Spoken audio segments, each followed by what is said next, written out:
Radhe Radhe. Welcome to the beginning of another live Sangha.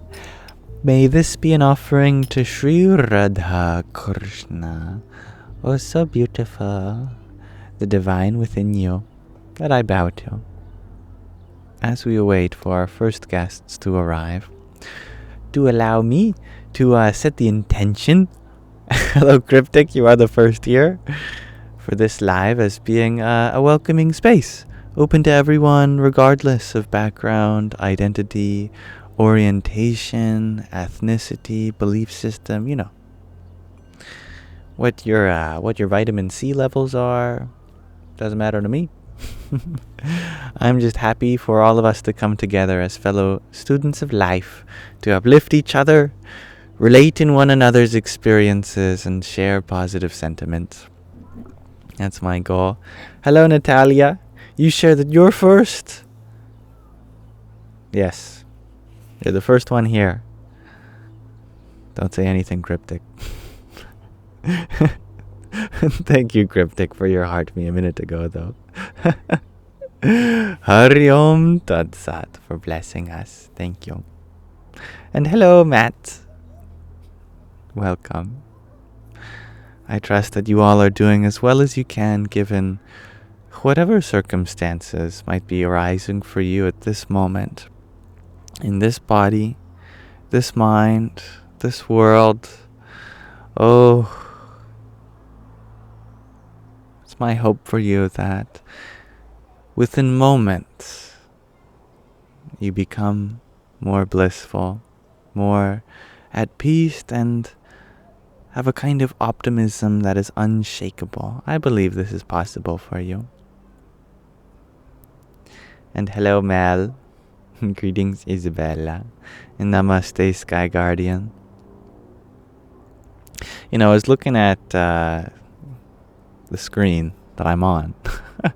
And I was looking at the background, and I see why people don't believe that I'm outside, because I don't even believe I'm outside.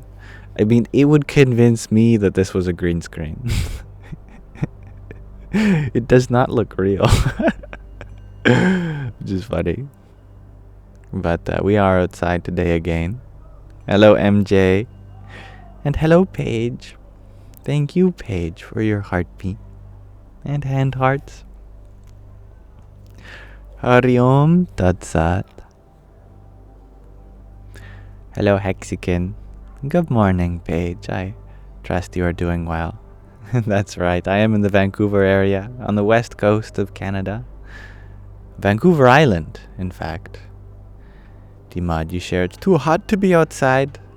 It's pretty hot here too, but I've got an umbrella. I'm in the shade. Well, my upper body is. My arms are very much getting a tan right now. And Eric, you share that you're on the opposite side of the continent, down there in Georgia. Well, I'm happy to bring ourselves from all sorts of different locations in the world to the same moment. Eh? Ginseng, thank you for your cloud bread. Hari Om Tat Sat. And Risi, thank you for your finger heart. Here's one for you too. Hare Krishna. Dimad, you share it's 104 there in the Midwest. That sounds really hot. You'll have to ask my assistant. What is 104 Fahrenheit in Celsius?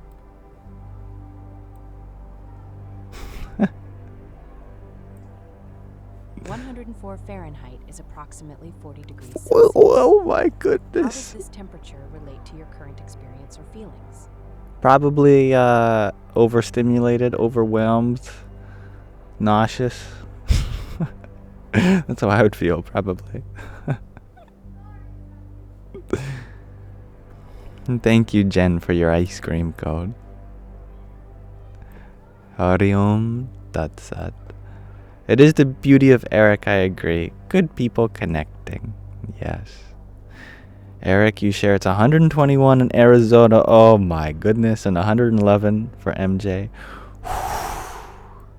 Wow. Well, I really hope that you guys are wearing sunscreen, hydrating, going in the shade, Of course, I'm sure you're all too aware of these things. Your ice cream cone melted. I imagine so. You only have a few short moments in such a heat. And thank you, Valentina, for your tiny. Yippee!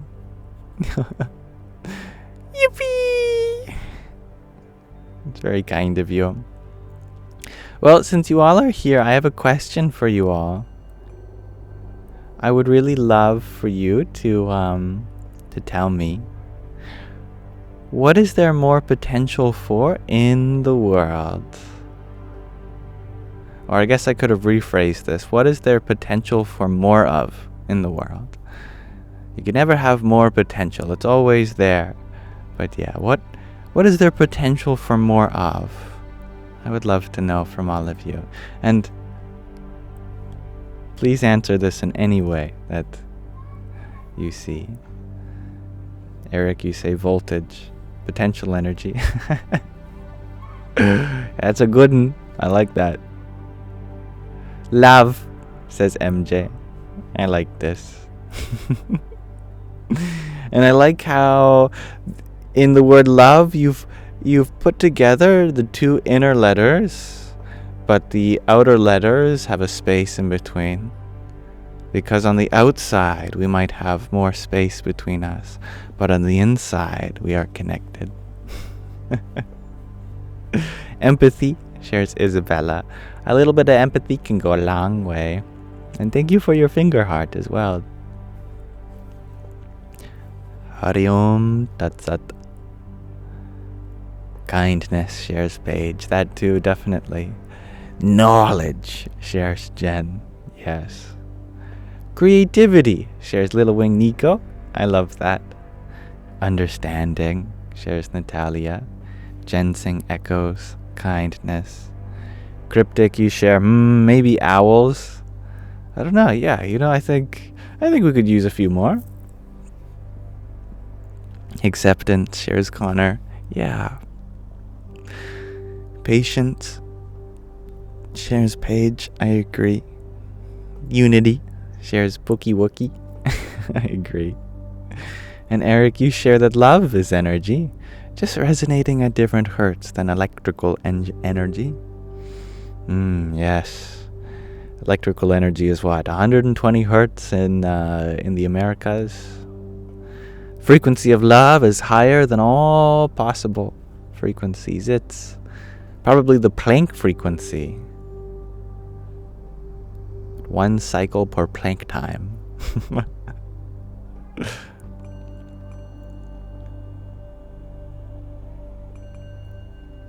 Demod, you share more beer and preferably cold. Well, where you are in the world, I don't blame you. Animal rescue, I love that, Jan. That's a great addition. Safe conversation with all. That's beautiful. Everybody loves Raven.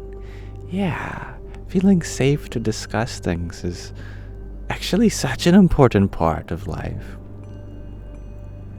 Consideration, share Strawberry Chica. I like that. And thank you, Gifted Soul and Healer, for extending so much generosity in giving a TikTok, a trio of music plays, a Let 'em Cook, a community fest, 7 of them actually, a pair of GGs, a fire, and a trio of TikToks. Wow. Thank you. That's very fun. Radhe Radhe. Yes. Radio versus EMF versus light versus love. I like that. And Shay, you share that you really wish I would make a post or text you about the different math languages. I can do so. Yeah. You can, please. You can message me on any platform that I'm on except for this one. They're all linked in the link tree in my bio. I would love to have a conversation about that with you. Isabella, you share more to care about the environment. Yeah, Mother Earth. She needs our love. Greg, you ask, to what do I attribute my powerful wisdom to such a young age? Well, although I agree that wisdom is certainly powerful, and if I have any power, it is due to probably that. I think I would be too prideful to even assume that I have any myself. So I'm still learning in my journey. But of all the places that I have seen so much wisdom, it comes in so many different forms. I think if you are attentive to it, then you can find that in your friends, your family, and in so many teachers, especially on the internet in the modern age. I'm really grateful for YouTube channels such as the Arsha Buddha Center with Swami Tadatmanandaji. I'm really grateful for the books that you have sent me, Sky Guardian, such as In Love, At Ease. I mean, I'm learning so much from them too, and I'm learning so much from all of you as well. It's all around us. And Peter, thank you for your rose. Jai Sitaram. And Eric, you add safe places. Safe places are lovely. Yeah. Livable wages, shares Cryptic. I see that. More yams, shares Isabella. I like yams. Hola, Aquarius lady. And G2 Infinity, you were sure that I was taking the day off, but it's still good to see me. Oh, thank you. Yes, no, I was working on my health today, getting some knowledge and some vitamins so that I can increase my health as I'm going off my medication. So I was originally planning on going live earlier today, but unfortunately that did not happen, and I'm feeling really guilty about that because I know a lot of you join in the middle of the night for you. And so I promise that at the last week of the month I do earlier times, but it just so happens that I have to wake up early to do that. And with the absence of sleep medication, since I'm tapering off, it becomes a bit of a challenge. But although I believe that we should prioritize health, you all are a big priority to me too, and I'd like to strive this week to do earlier times for you anyway. So tomorrow I'm going to try for an earlier time. And maybe we can taper as well down to 12 p.m. Pacific time, which is what I set for the last week of the month. And Alyssa, you share that you don't get notified when you're live, when I'm live, even though you have all the notifications turned on. Yeah, it's funny, isn't it? I don't really know why that is, but if it helps, before I go live, I always put a story on my Instagram. So that may help. And Cryptic, can I please say a little sweet prayer or whichever for the Oilers tonight? I don't know who the Oilers are, but I assume they're some kind of sports team. Edmonton Oilers? Is that right? It's probably a hockey team. Well, I was born in Alberta, so I guess I should have some love for my fellow Albertans. I hope that regardless of what happens, all your favorite players do the best that they can, and that you are happy with their performance no matter what happens. That is my prayer for you all. And thank you, Cryptic, for your owl. Ariom Tadsat. And Mark, thank you for your quintet of ice cream cones too. Jai Sitaram. And hello, Heather. You were wondering, how am I doing today? Doing well, thank you. Yeah. I'm loving the sun today. I'm always so happy when it comes out. You know, the sun has been teasing me today. When I wake up, it's all cloudy. And then just before I go live, it just becomes clear blue skies. It's a miracle. Not a cloud in the sky. I don't know why.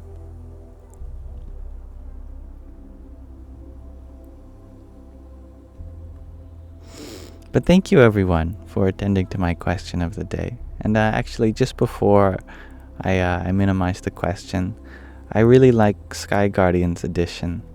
That there's a potential here not just to pray for one's favorite things, but also for those in the world who are suffering. Those who have an opportunity for more awareness directed their way, for love and support. And may this plant the seed for practical support, be it financial or even physical. I would like to take a note of just how many people there are in the world and how many of us are going through such difficult times, big or small. I would like us to be seen not just for our strengths, but in our potential. And there's a lot of potential in how we can be supported. And this is my prayer for that support, that we can increase. Thank you. And hello, Ragnhildar. Thank you. And I'm happy to have you here. All right. I am going to minimize the question of the day for now. And hello, Chris. Yeah. There are many that are displaced, hungry, thirsty, and unprotected, shares Ginseng. It's good to keep them in mind, at the very least. And thank you, Isabella, for your trio of cloud bread. Did I thank you for that trio of cloud bread? I'll happily thank you again, because I appreciate you always.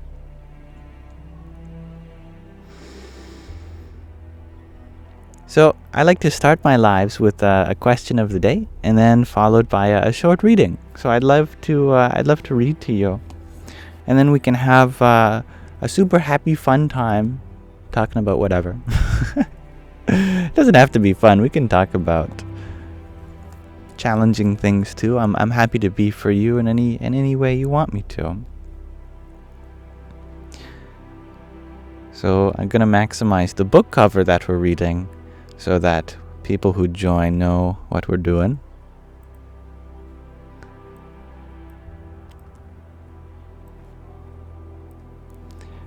Today we are reading from another section of In Love at Ease, which is a book about Pramukh Swami Maharaj, who was a prominent spiritual figure until he left his body a few years ago. 2016, I think, in August. But he has left a legacy of being in love at ease, as he appeared to be always. Now we're in the 4th chapter about embracing all. Where did we leave off? Here. Swami Shri was on his way to the bathroom when he saw a farmer standing by the doorway.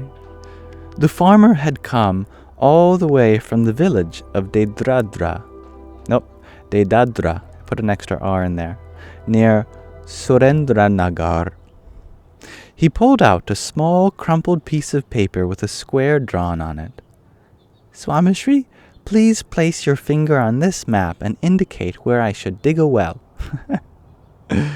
The sadhus dismissed his request as trivial and tried to move him along. Swami Shri stopped them. He realized that this was a matter of the farmer's livelihood. Though the farmer had come for blessings and grace, Swami Shri treated his general question like a logical query. Swami Shri asked detailed questions about neighboring bodies of water, the elevation and the slope of the land, roads and around the property, and wells on the neighboring plots of land. Where are the other wells? Do they get fresh or salty water? How deep did they have to dig? After a thorough assessment, he suggested that the farmer dig a well in a particular corner on the property.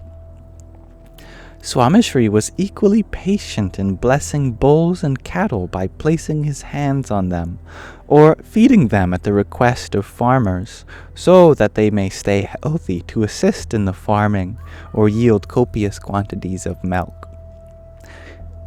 Swami Shri traveled from village to city and farm to urban skyscraper with indifference. He understood the value that each brought to society, and for that and many other reasons, he did not dismiss one and favor the other.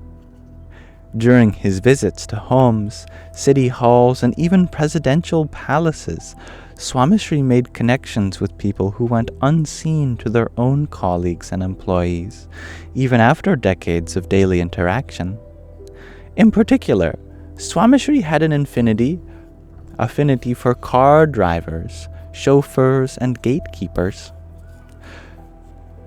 Though my own friend and driver had never interacted with Swami Shri in proximity, he too experienced that warmth after Swami Shri's passing away. I stayed at Sarangpur for 4 days after Swami Shri's cremation ceremony in 2016. I was preparing to leave for Ahmedabad with a heavy heart, for it was the end of an era in my mind. I asked Chirag, my friend and driver in Gujarat, to prepare the car and call up the 2 sadhus who were going to ride with us. In the meantime, I decided to go back for one last intimate darshan of my new guru, Mahant Swami Maharaj, who was the successor and current president and guru of the organization that Pramukh Swami was head of. That's the BAPS Swami Narayan Sanstha. Several dozen sadhus filed out of the guru's room as I tried to push my way in. The guru's personal attendant, Shruti Priya Swami, grabbed my hand and guided me to the room where the guru was lying on his back with his eyes closed. I gently touched his feet, which is an offering of respect in Indian culture. I'm sure most of you are aware. The sevak, the servant, whispered, "Yogi," which is his name actually, the author of the book, Yogi Trivedi. "Yogi is leaving for Ahmedabad. The next time you see him, it'll be under different circumstances. It'll be harder to meet him." Mahant Swami Maharaj corrected the comment. "Yogi, we are always together. Remember that, and live how our Guru, Pramukh Swami Maharaj, would want you to." He pulled himself up to sit up in his bed and gently put his hand on my head. I walked out of the room thinking, how would my Guru want me to live? And the first test came as I saw Chirag standing by the car. Swami Shri would make sure that there were snacks and water for the driver during long afternoon rides in the sun. I called out to him, "Bhai, brother, make sure you have water and food in the car." Chirag was a man of a few words. He slightly shook his raised hands without agreeing or disagreeing. I could not tell if he had his meal. I went into the Guru's kitchen and asked for a water bottle and a small carton of mango juice for the car ride. I got into the car along with the sadhus, and we left for Ahmedabad. Once we were a few kilometers on the highway, I passed the water to Chirag and said, "Here, buddy, I am guessing you did not grab something to drink for the ride." He silently refused the water bottle, even after I insisted. We went back and forth a bit, but he refused the water bottle that I had gotten for him. I was annoyed and decided to keep the bottle for myself. After a few minutes, Chirag broke the silence. "Bhai, why is it that all of you take such good care of your drivers?" I half-jokingly retorted, "Because I want to get to Ahmedabad and eventually back to New York alive. You know that I am scared of driving in India, and therefore employ your services." Chirag smiled and said, "Stop joking around. I am serious. There is something about the BAPS community and how you treat people who are drivers and gatekeepers." Then it dawned on me. It was top down. We had seen our Guru's attention shift from those whom he was there to meet to those who had driven him there. I asked Chirag why he was asking today. After all, I had only offered him a bottle of water. Chirag had tears in his eyes. "Well, I refused your water bottle because someone already made arrangements for me. I saw two of Pramukh Swami Maharaj's personal attendants while I was backing the car up to the door. They were sad and speaking among themselves. I could see that they were in pain after Swami Shri's passing. And still, Krishna Vallabha Swami noticed me and asked, 'Chirag, are you and Yogi leaving for Ahmedabad? Did you have lunch? I will make you a plate and get you a water bottle to take back. Yogi once told me that you enjoy magas, traditional sweet made of chickpea flour and ghee, commonly shared with bhaktas as sanctified offerings in Swami Narayan mandirs. Please take back some for your family.' He made similar arrangements for another driver. I was shocked. Though he was still suffering from the loss of Swami Shri's passing away, he noticed me, made arrangements for my lunch, and even remembered that I liked a specific type of sweet. And all that for me? Where does this come from?" It was the first time I had seen my burly, stoic friend show emotion. "From Swami Shri, right at the top, Chirag. Swami Shri used to feed and open water bottles for the bhakta, the devotee, who drove his car for 30 years, Indra Vadan Bhai. He would often stop the car at the gate to make sure that the gatekeeper had snacks and some water for the rest of his shift. I went on to share the following 5 incidents with Chirag, which eventually turned into a string of shared interactions in the car for the remainder of the 2-hour drive to Ahmedabad. Now, these 5 interactions let us read at a later time. For now, let's pause our reading of In Love, at Ease there for now. So, thank you for listening. Now we may open up the Sangha and we may discuss whatever your heart desires. And I apologize for the plane passing overhead. I can turn up the noise reduction just a little bit.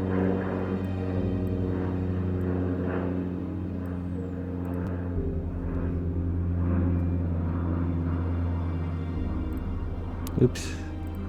There. Just gonna minimize the covers now that I have a moment. You love the sound of plane shares G to infinity. I'm happy to hear that. I know some people it really overstimulates them. I don't mind them myself. Hello, Rob. You share that you are grateful for the tears you are shedding now. I am grateful for tears always. I had a good cry myself last night. I was watching Inside Out too. It's actually, the first Inside Out was the first movie I ever cried at, I think. Either that or Forrest Gump. This one had me in tears as well. It's a beautiful movie. Very touching story. I'm glad it touched your heart, Rob.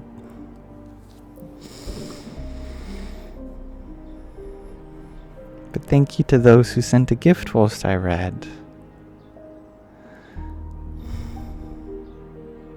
Oh, Cryptic, thank you for your 40 cherry ups. Om Namo Bhagavate Vasudevaya. Jays, thank you for your pair of roses too. Radhe oh Radhe. And Shan, thank you for your rose. And thank you, Sydney, for your heart meat too. Hari Om Tat Sat. James, you're asking, did I watch The Man Who Knew Infinity? Is that the movie about Ramanujan. Ramanujan. I think so, if that's the case. Yeah. Oh, what a great Indian mathematician, and one with both a very real spiritual side, but also recognized contributions to the mathematical field. He did a lot of work for,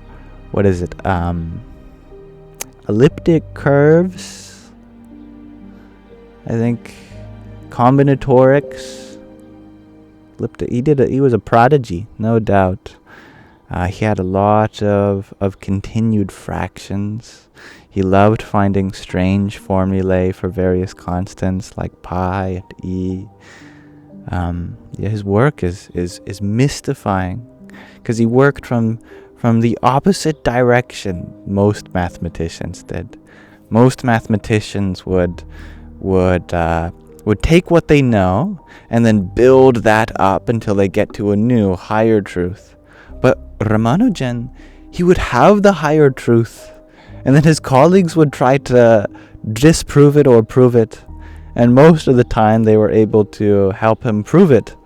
And they asked him, how did this perfect equation just come to you? Without proof. He said, sometimes God whispers it in my ear. He said, to me, an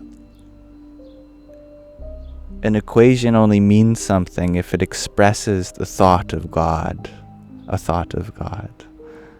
That was very powerful. But thank you, James, for your heart me and your ice cream cone too. Hare Krishna. Thank you, Aquarius lady, for your dozen roses. I'm happy to have you here. Hari Om Tat Sat. And Helene. I don't know if I can pronounce your name. Helene. Thank you for blessing me all the way from France. I hope to share your blessings with everyone. And Dalita, you're wondering, what am I planning to do in India? Party hard. Nah, I'm just kidding. I would like to visit the temples, and I would like to study. If there's a chance I can participate in satsang somewhere, I can listen under the tutelage of someone, maybe increase my knowledge of Sanskrit or scripture. That would make me very happy.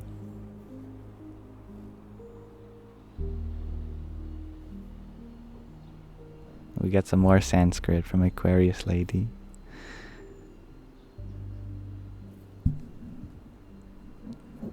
Tvayi snihyami.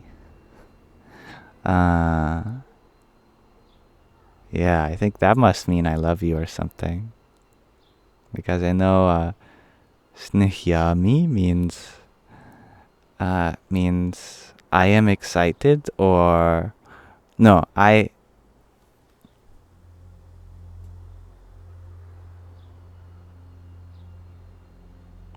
it means to have an affection for, to love, to feel attracted to. Yeah. Dvayi, I think that's something to do with you, the second person.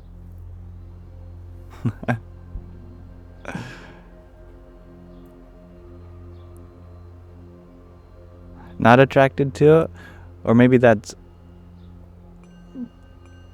No, I think that's right. I remember in my Sanskrit book the root word snih, which becomes snihyati or snihyami, meaning to love or feel attracted to, or to have affection for.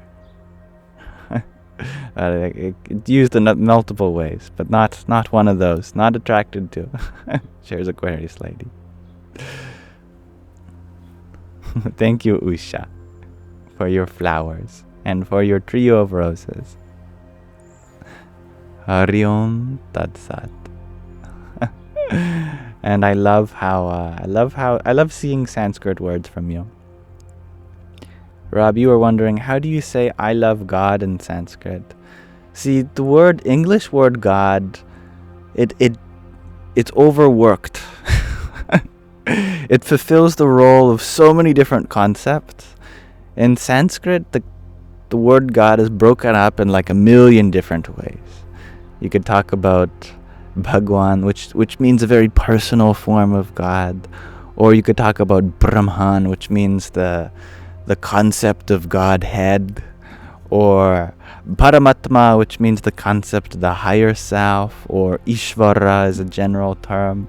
Or you could get specific with various aspects of God too, Shiva, Brahma, Vishnu. So it really depends. But Ishvara I think is a good replacement in general. I think you would probably say, I don't know how you'd modify the ending of Ishvara, but you'd say something like Ishvara snihyati. Oh no, that's he or she loves Ishvara. Snihyami. Ishvara snihyami. You'd modify the ending of Ishvara though, probably. It'd probably become like Ishvaraya or Ishvaraya. I don't know. My grammar isn't quite there yet. Thank you, Aquarius lady, for your tiny. Yippee! Now I saw a wonderful question that was very important to me. Chris, you asked, how does one heal self-consciousness and low self-esteem, in my opinion? Yeah.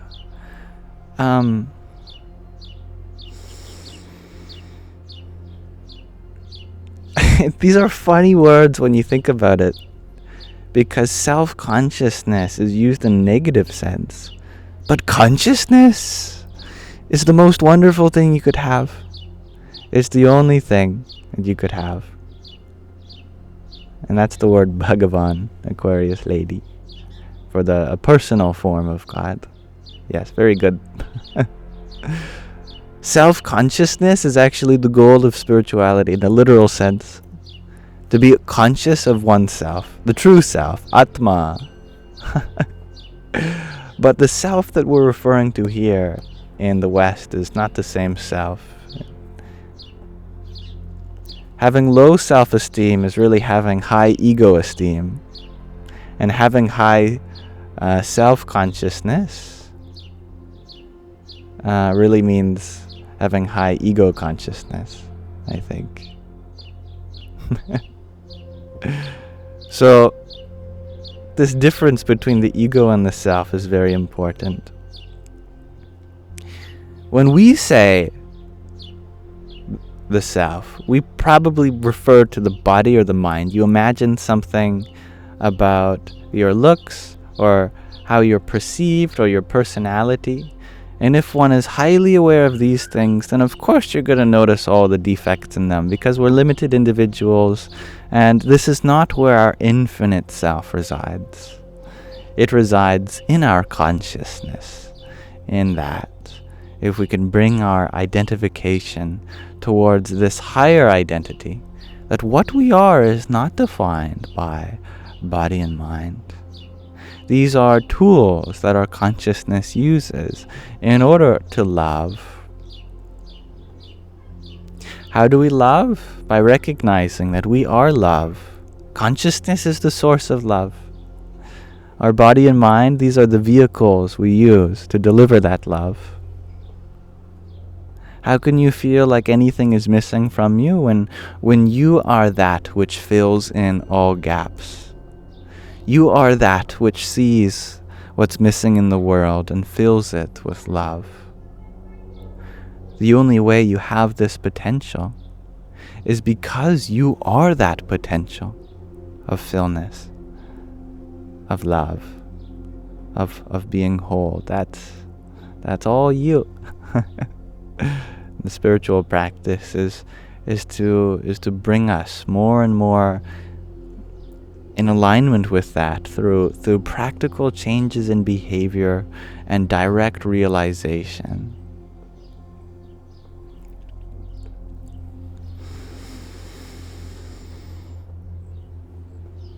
And we can talk more about that, but that's a great summary, I think.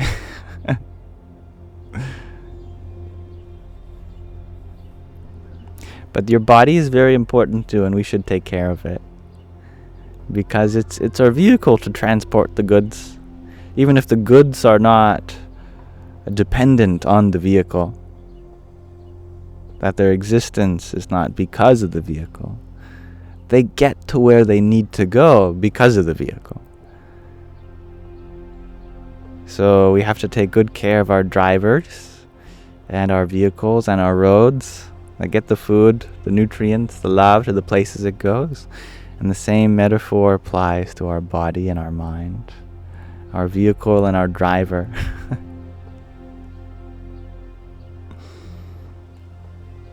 "100%. Your meat suit is very important." Good.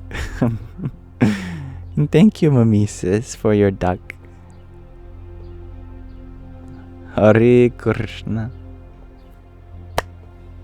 It's always cute. And thank you, Mahina, for your pair of roses. Jai Swaminarayan. And Aquarius Lady, thank you for lighting up this live with hanging lights. Hari Om Tat Sat. Hello, Patrick.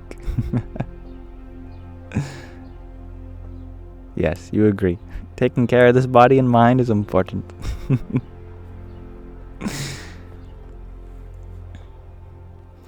Gab, you share that this is your small peaceful place in the world. Here you can stop running from the madness of reality. Yes. No, we're the ones that make it mad, really. Reality by itself is very peaceful, but we definitely go mad trying to figure it all out and make it into a way that we want it. We don't have to. And definitely in this space, it is my intention to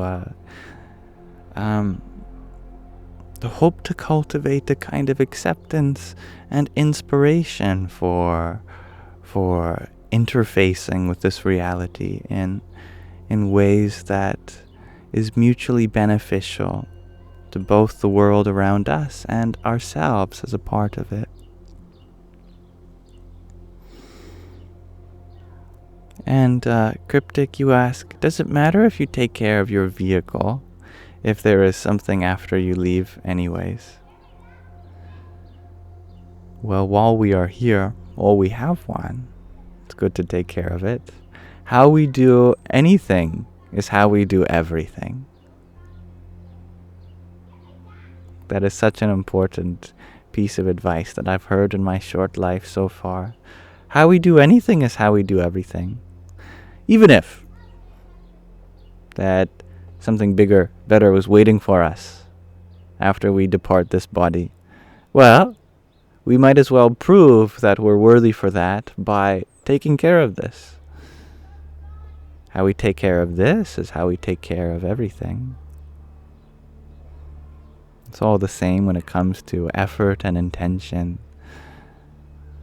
Therefore, we should strive to take care of everything, really, and that includes our body, our mind especially. We are caretakers of the universe. Thank you, Aquarius Lady, for your tiny, tiny tone. Yippee! Rob Price, you share that I have been a role model for you for many months now, second only to Shiva and Sadhguru. Oh my goodness. Well, I'm very glad that you placed them above me because yeah, I certainly can't compare. Om Namah Shivaya. But I'm honored, and that role that I fulfill for you comes with a lot of responsibilities, and I don't take that for granted. and I hope to keep striving to better myself, not just because I deserve it, but because I think, people deserve a good role model, and I don't claim to be one yet, but I would love to continue working towards that with you all. Oh boy, we got some more Sanskrit from Ragnhildur. Adya aham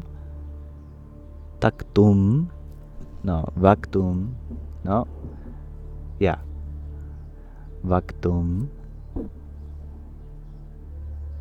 shikshit tavam mam nam asti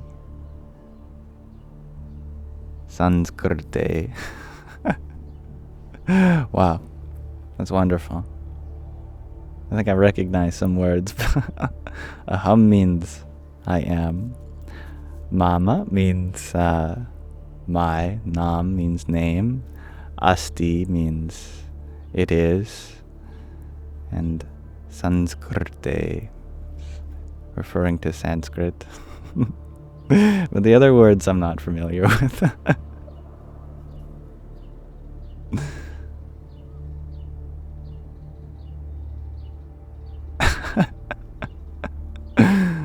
Sky Guardian, you share. You're scared to use the Vachanamrut command. The yippee is traumatizing. Let you take a deep breath first. What if it's not a yippee? What if it's a different sound today? You never know.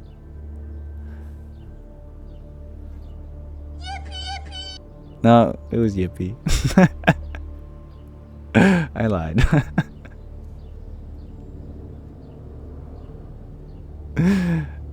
Alright, we could read from a section of the Vachanamrut, definitely.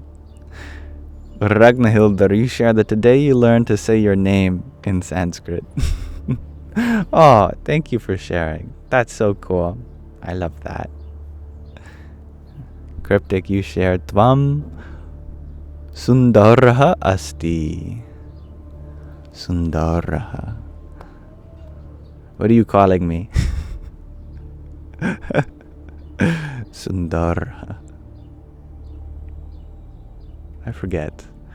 It's one of the. It's the last name of Shyam Sundar.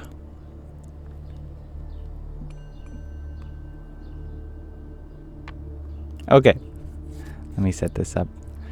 Sundara means beautiful. I feel like, is it Shobhane or Shobhana? I know that can mean beautiful. Okay. Maybe there are multiple words for beautiful. I am sure, actually, that there are. Sanskrit is very much full of variety. It's fun. I love Sanskrit so much. Even if I don't understand it. Which I don't. Okay, so we're going to read from another section of the Vachanamrut. It's going to set it up.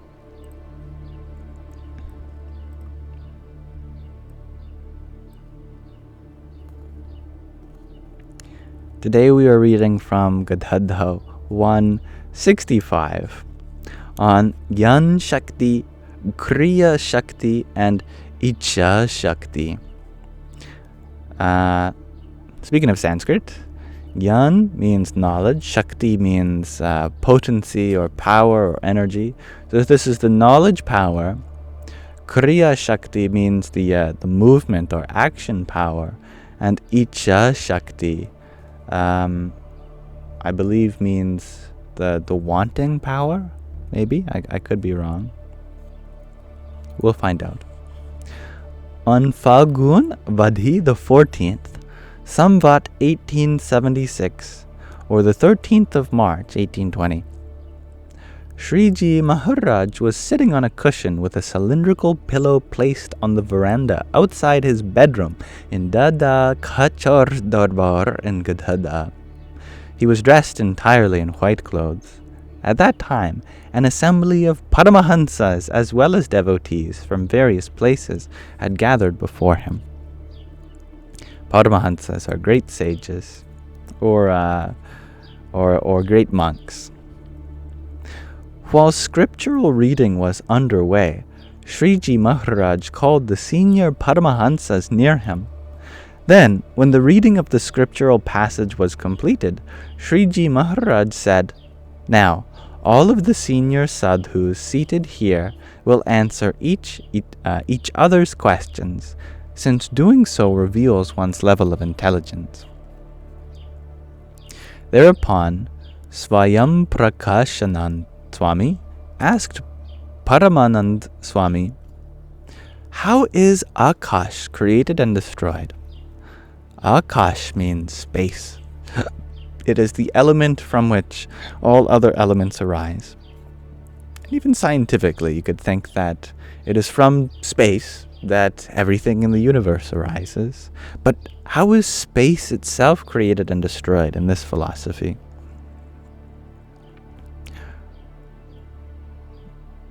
Paramanand Swami attempted to answer the question, but was unable to do so satisfactorily.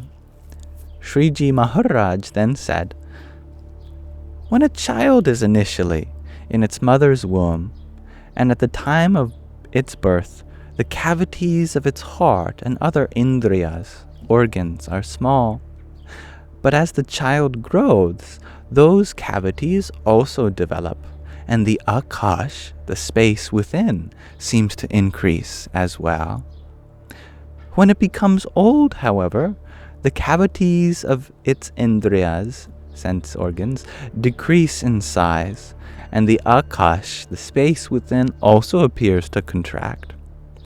Similarly, when Virat's body is produced, this is referring to the universe almost like a really big person called Virat. Akash appears to be created in the cavity of his heart and other internal organs. Moreover, when Virat's body is destroyed, the Akash within appears to be destroyed as well. This is how Akash is created and destroyed.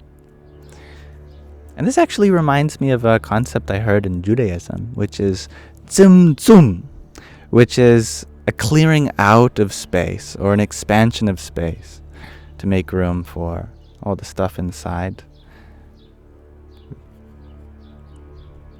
However, just as Prakriti Purush are eternal, this is nature and personage, the Akash, the space that is the supporter of all, is also eternal and is not subject to creation or destruction. It only seems to be created or destroyed.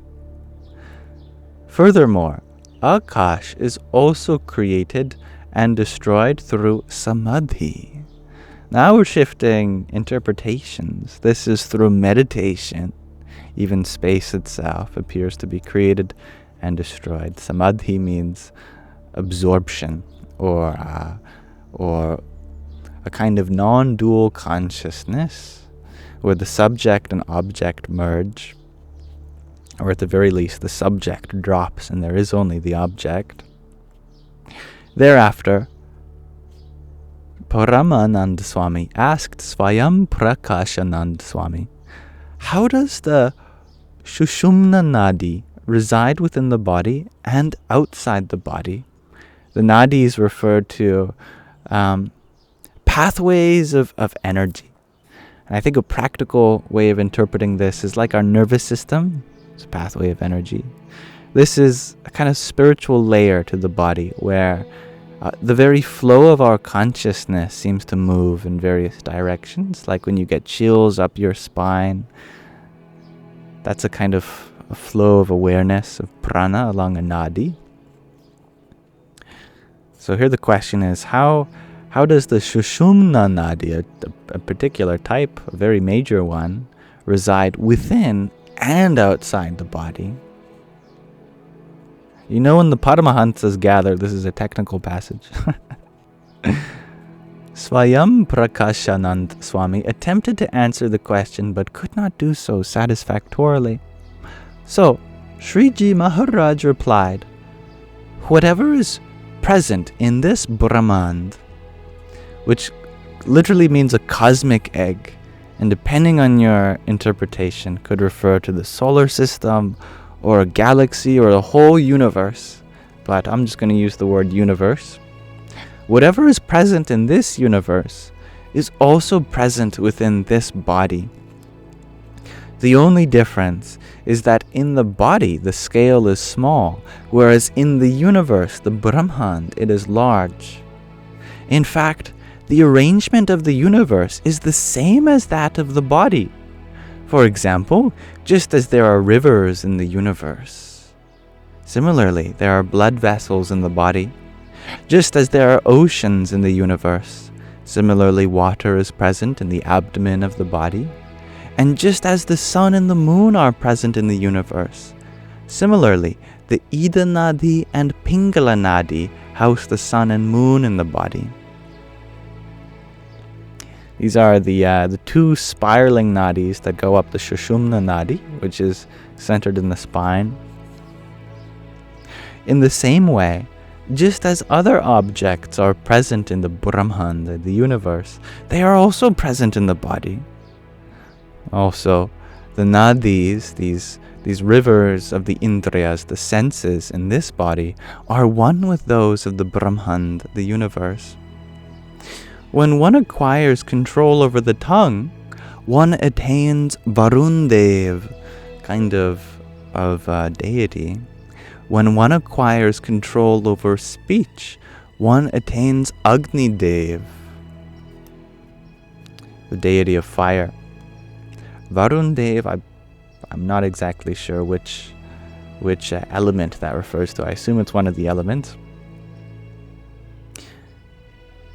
When one acquires control over the skin, one attains Vayu Dev, the deity of air.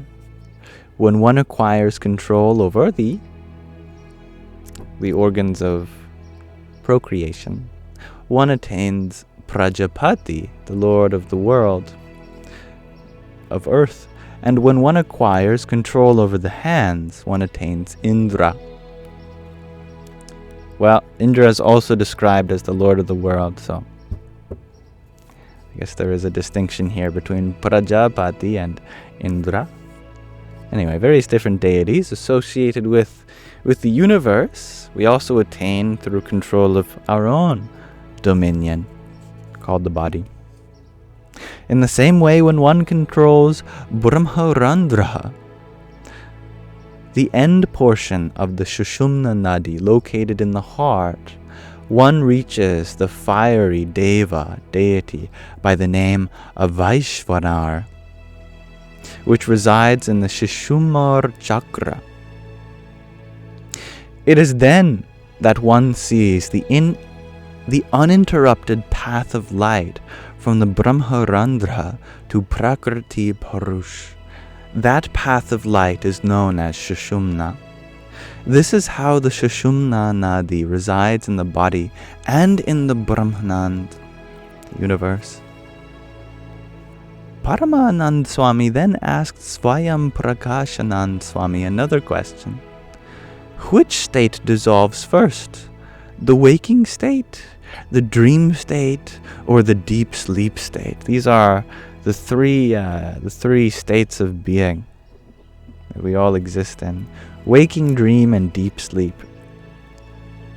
As Swayam Prakashanand Swami was unable to answer that question, Sriji Maharaj replied, when one focuses on the form of the divine with love and in the waking state dissolves first, then the dream state, and finally the deep sleep state. And when these states are dissolved, it ends in Turiya, the fourth state, so to speak. When the mind thinks of and focuses on the form of the divine in the dream state dissolves first, then the waking, and finally the deep sleep state. And furthermore, when one attains the state of Upsham while contemplating on the form of the divine, the deep sleep state dissolves first, then the waking state, and finally the dream state. Sriji Maharaj answered the question in this manner. Thereafter, Swayam Prakashanand Swami asked Paramanand Swami another question. How should one understand the Icha Shakti, Gyan Shakti, and Kriya Shakti? I believe Icha Shakti is the power of wanting, Gyan Shakti, the power of knowledge, and Kriya Shakti, the power of action or movement. The faculties of volition, cognition, and conation of the divine. Volition is the Icha Shakti. Interesting. I don't even know what the word volition means. Maybe one of you can tell me. Laughing, Shriji Maharaj commented, "Even you probably do not know the answer to that question." So saying, he began to give the answer himself. It means accord, Marcy. Well, that's very vague, isn't it?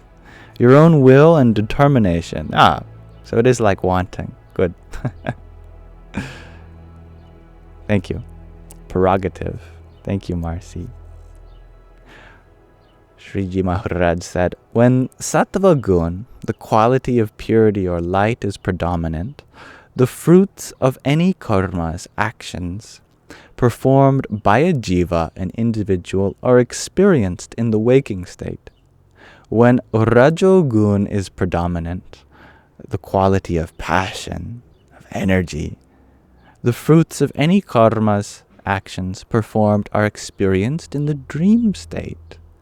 And when tamogun, the quality of darkness or inertia, ignorance, is predominant, the fruits of any karmas, actions, performed are experienced in the deep sleep state.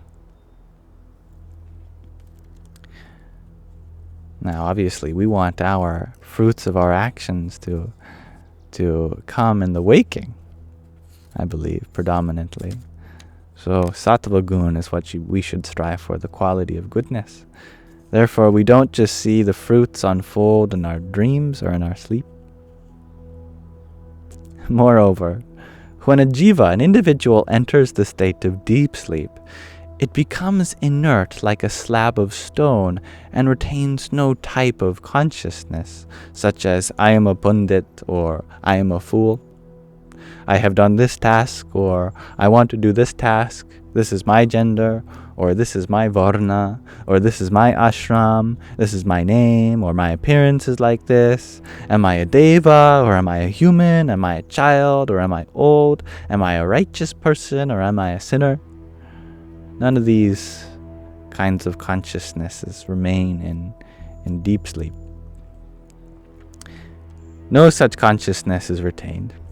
When a jiva enters such a state, the divine awakens it from unconsciousness through his Gyan Shakti, the power of knowledge, or as Shriji Maharaj described, of cognition, the faculty of cognition. Furthermore, whatever action a jiva, an individual, engages in, it does so with the support of what is known as God's Kriya Shakti, power of the faculty of conation. I don't know what conation is either. Oh, my lovely virtual dictionaries can tell me too. I know that Kriya as a word means action or movement, so something to do with that. Finally, whatever object a jiva desires, it acquires with the help of what is known as God's Icha Shakti, the faculty of volition. Moreover, the three states of waking, dream, and deep sleep experienced by a jiva are not due to the consequences of its own karmas, actions alone. They are experienced only when the giver of the fruits of karmas, the divine, allows the jiva, the individual, to do so. When a jiva, indulging in the fruits of the waking state, wishes to enter the dream state, it cannot do so independently. This is because the divine, the giver of the fruits of karmas, restrains its vritti, its thought force. No, not clination. Conation. C-O-N-A-T-I-O-N.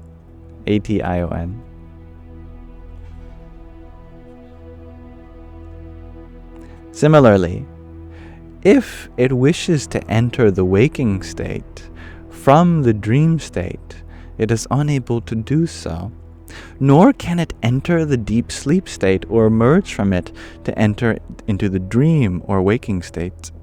It is only when the divine, who grants the fruits of karmas, allows it to indulge in the fruits of the karmas of that particular state, that it is able to indulge in them.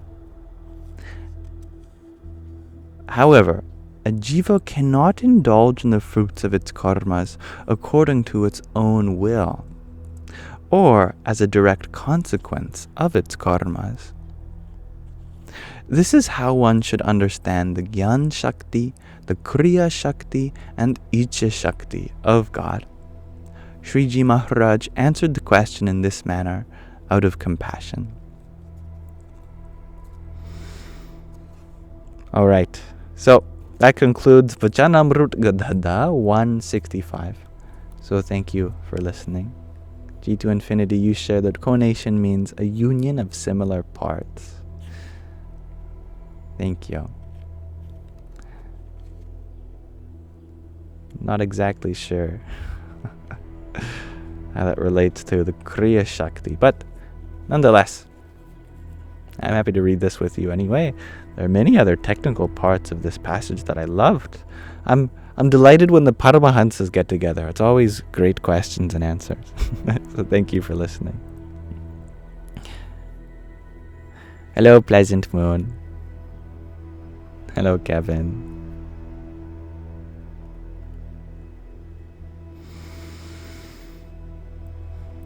And thank you to those who sent a gift while we were reading.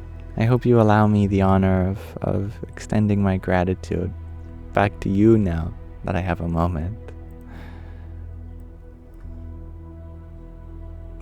Mimesis, thank you for your applause.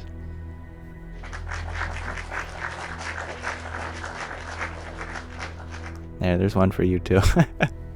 Thank you, Z Psychic, for your finger heart.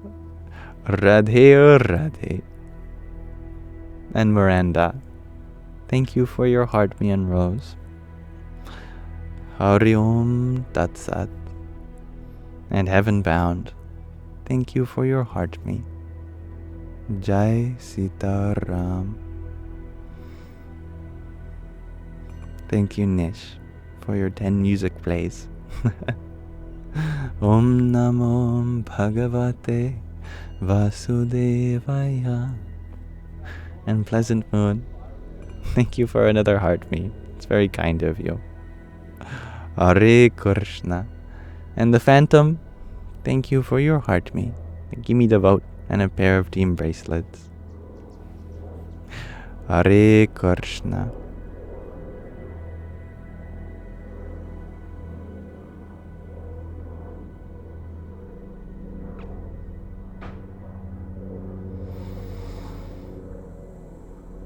Now, Gab, you asked the question, can I share with you all my life-changing experience that makes me so connected with the Spirit? Life! Life is life-changing, and life is always changing. Yeah.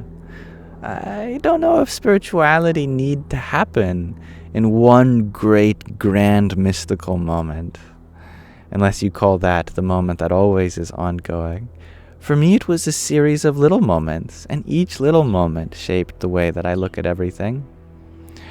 Like when I was, I think, 3 or 4, I remember having a sudden realization that I was going to die one day, and it freaked me out, and I freaked my mom out a little bit, but she did her best. I remember asking in grade 1 if there was a science of nothingness. There seems to be a science of everything. Is there a science of nothing? My teachers couldn't answer it, so I had to think about it myself. I remember thinking on the playground about opposite day, and that really expanded my mind. I was thinking, well, if it's really opposite day, then it would be the opposite of opposite day. Therefore, it wouldn't be opposite day. I started thinking about nothing. Oh, if there really were nothing, then there wouldn't even be nothing. Maybe that's why something at all exists. I don't know. I was thinking about these things as a kid a lot. And of course, university and high school, started to get into quantum physics, and that really made me look at the world differently, in astrophysics.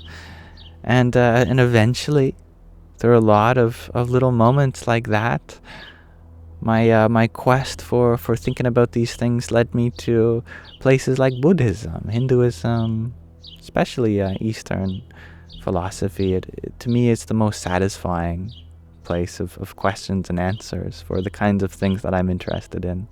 And it has had a big influence on my experience of life, that some philosophical ideas are more just something you can think about for fun.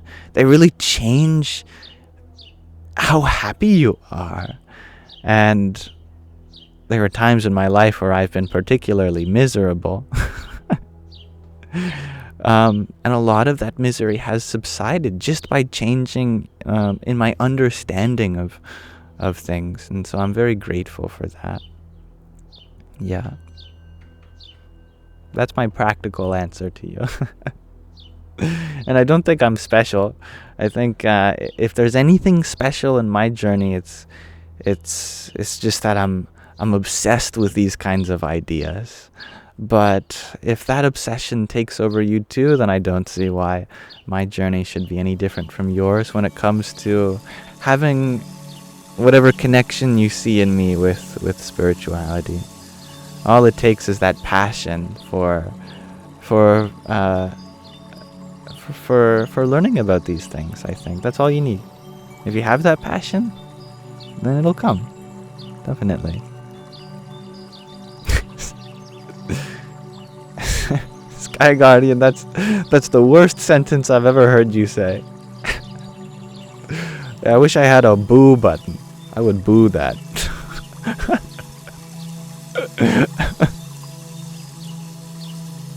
But it's pretty funny though, so I'll give you my laugh.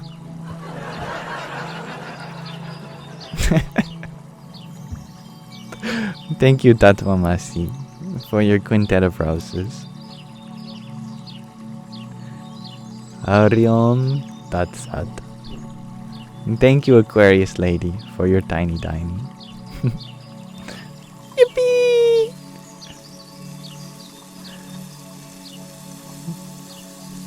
Gab, you share. You will try to admire life more, to be connected with it. It's funny how big of a difference that makes, actually. It sounds very, a general statement. I will try to admire life more, be connected with it. But that's exactly it. You're so right. I remember thinking about the concept of acquiring knowledge, and I eventually, through a lot of redefining words, one of my favorite things to do whenever I'm really bored is I take a concept and then I look at the definitions for all the words in that concept, and then I summarize that into a new set of words, and then I open up each one of those words into their definition, and then I bring that together, and I keep refining a concept down to its essential parts. And I did that with acquiring knowledge, and eventually it boiled down to an immediacy of love, a kind of quick understanding that what you want to do is really that, just in each chance you get, just continue to admire, continue to feel a part of something, and what a rapid expansion of growth that will be.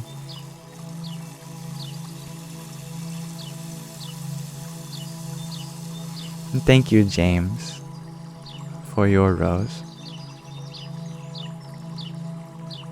Radhe, Radhe. Sounds obvious, but we keep forgetting it. Yeah, definitely. I like your Alan Watts reference, Brad. You feel a different energy at this moment than when you first passed this whirlpool on such and such. I like that. Cryptic, you're wondering, how do you earn Yam Points? That's the mystery of it all, isn't it? Yeah. You earn Yam Points by doing various things like spinning the Wheel of Fortune. I should rename it. It should be the Wheel of Yams. Also, every minute you stay here, you get a Yam Point, I think, or a couple. There. Who is spun? Cryptic. What are you getting? Oh, you almost... Oh! You got 40 points. You lost 10 Yam Points. Where's the wheel? Oh, you didn't see it. See, you have to enter the fun zone. See, people who are watching this, the recording of this, they won't know. But if you tilt your device sideways and you don't have orientation lock on, you'll see a fun zone appear that I've made for you. It's this little secret room full of fun stuff. The wheel is not invisible. It's actually very, very real. I see it moving. You just have to go on landscape rather than portrait. It's something you can pass the time with while I'm talking about something that doesn't interest you.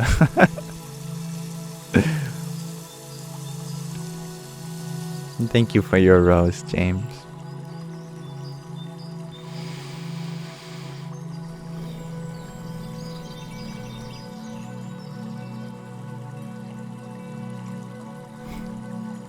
Yes, you got some Dalita.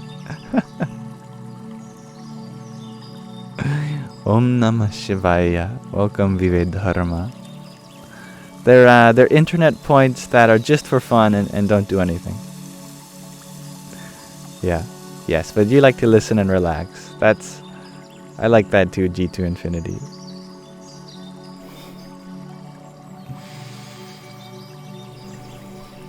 And hello, Shannon. Welcome. You found it, Cryptic? Oh, good. Good. I already heard that. Jai Bholinath.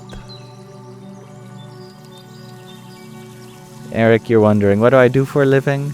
I live for a doing. I live to do stuff. I don't do stuff to live. You have so many points, wow. Yes, you do have a lot of points, Cryptic. Good evening, Trinity. Right now I live with my mother and she would never charge me rent. But I pay for most of my own food, except for when my mother wants to treat me to something, or my father. And my medication, my therapy, those are my main 3 expenses. Pretty much my only 3 expenses. And that is something that I can afford thanks to the help of all of you. It's never expected, and if ever I was unable to pay for these things, I'd gladly seek an alternative. But for the time being, just based on all of your generous donations, I'm able to go live every day and take care of myself, and also have enough money to buy things for my friends and my family, like take them out for some food sometimes. And I'm so grateful for that. As I said, it's never expected, nor even necessary, but it is my number 1 source of income right now, which is incredible.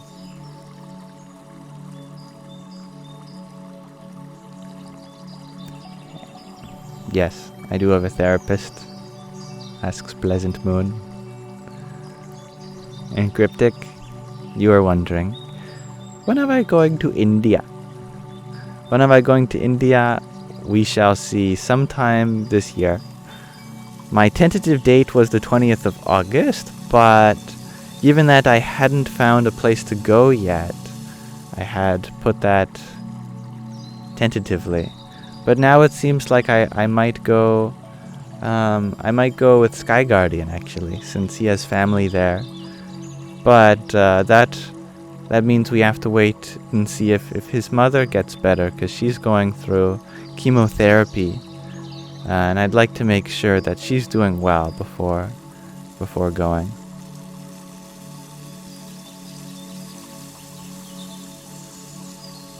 It's true. My frequently asked question says Sama. Yeah, I had to set a date in order to work towards something, but it might look towards more like fall. We'll see. And thank you, Giuliano, for your community fest. Hariom Tatsat. It's very fun. Shannon, you're wondering, do I have contacts in, or are my eyes actually that blue? Well, it's a beautiful blue sky, so I'm probably reflecting it. But yeah, no. How you see me is how I am. I'm sure good lighting helps, and boosting the saturation on video.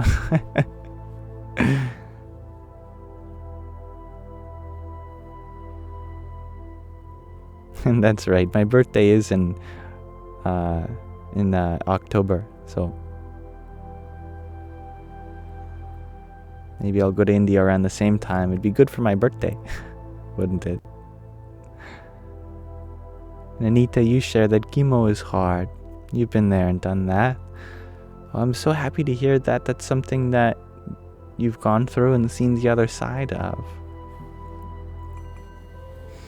It's wonderful. Yeah, I've seen it take quite a toll on people, but it can be very effective, and I'm hoping such is the case for Sky Guardians Mataji.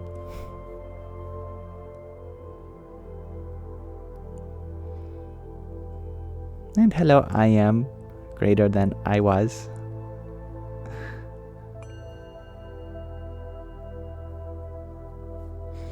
Thank you for your heart, me too. Radhe oh Radhe. And that's very kind of you, Anita. Me too. Oh, I got a hiccup.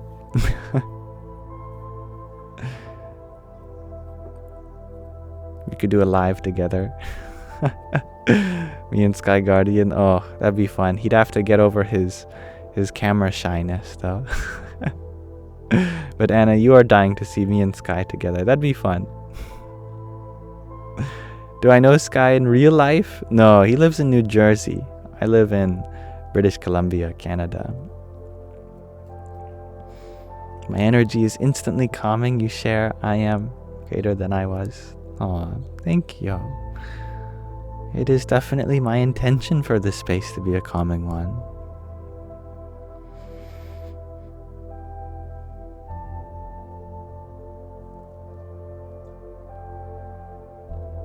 And thank you, Cryptic, for your 9 roses. Om Namo Bhagavate Vasudevaya. And Nish, thank you for your 26 roses too. Om Namah Shivaya. Yeah, we did have 108 viewers there around the same time. Thank you, Evanjagnon. I don't know if I'm pronouncing your name right. I'm doing well. Thank you for asking, Dirty Hippie Gypsy Mom. Marcy, you share that Sky is Neil deGrasse Tyson, undercover and incognito. That's right. Oh, I'm sorry, Sky Guardian. Yes, I did mention your location, but I thought it was general enough. I don't think anyone would be able to find you in a single state.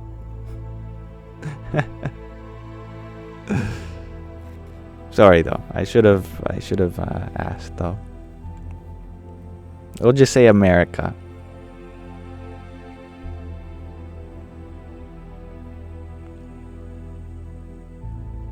And I like that too. Everybody loves Raven. Keep an open mind to all the healing modalities available. Sometimes we need all the help we can get. That's for sure. But Pleasant Moon, you're wondering, can I give you advice on how to focus on your path, please? See your path not as something that you do when you're away from everything else. Don't see spirituality as something that you only get this much time during the day for. Like, oh, the kids are asleep. I'm back from work. I'm finished with my call with my friend. Now I can work on my spiritual practice.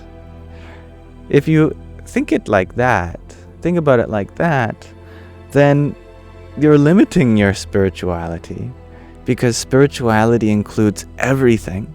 This is why there's a yoga for every aspect of life. Hatha yoga for the yoga of the body. Bhakti yoga for the yoga of the heart. Jnana yoga for the yoga of knowledge. Karma yoga for the yoga of work. Pranayama yoga for the yoga of breathing. Raja yoga for the yoga of morality. Yama yoga for the yoga of self-conduct. So many different kinds of yogas. And these have... every part of your day has a yoga associated with it. Whether you're at work, whether you're taking care of your kids, being with your friends, having fun, whether you're playing a video game, whether you're at school learning, no matter what you do, let it be spiritual.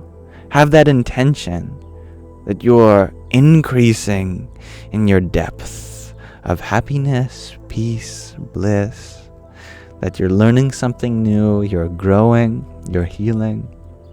Everything can be spiritual. So focus on your path. Doesn't mean bringing your attention from everything else. It means bringing your path to include everything in your life. Then how can you be unfocused when it's all part of the path?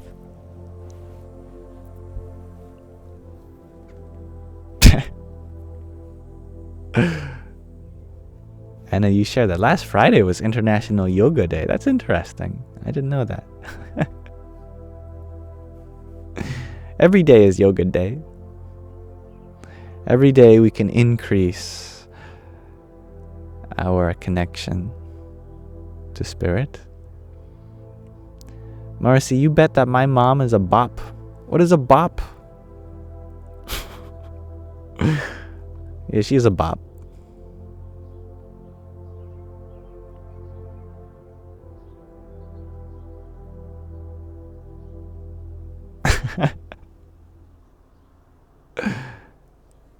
And thank you for sharing this moment with me too, Gab. Yes, I would like to see you tomorrow, if you want. She's fun. Yeah, she is fun. Talita, you think it's a mean thing? Talon, you share that's so mean. Nah, I think Marcy only has kind things to say about my mom. I refuse to believe she would say something mean. It's like when you say, this song's a bop, right? This song's a bop.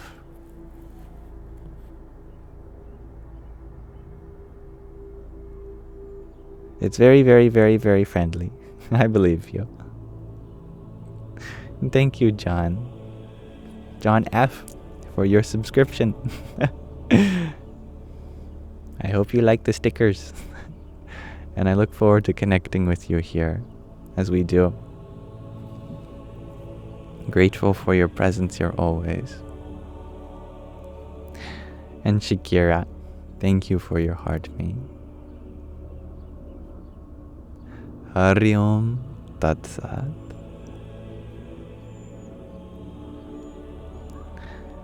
And G to Infinity, you're wondering, what's Macy's TikTok? You only found an Australian magician. Yes. Macy calls herself Magic Macy, but that's not the name of her TikTok, I believe. Her TikTok is Macy Gypsy. MACEYGYPSY?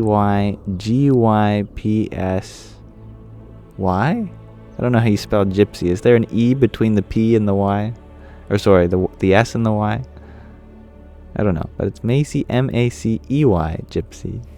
There's an E in Macy.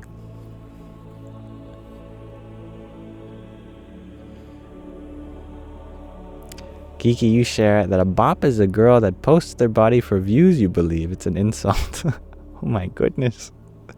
Well, Given that this was not the way that Marcy was using it, I see no problem in using the word in this context, since I love my mom very dearly. We use words in many different ways, and I don't believe in limiting our usage of a word just because it may have negative connotations, as long as we are clear the connotation is positive.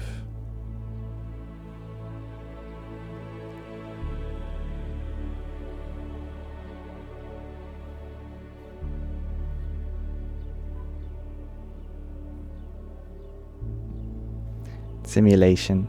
You share that I am like a breath of fresh air. I'm surrounded by fresh air, that's for sure.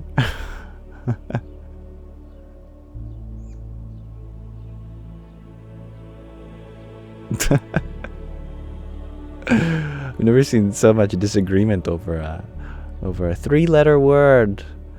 No, I have. Yeah. God. That's a 3-letter word, which has even more disagreement. Words. See, although we may use words to mean different things, what we mean is the same, though expressed in different means.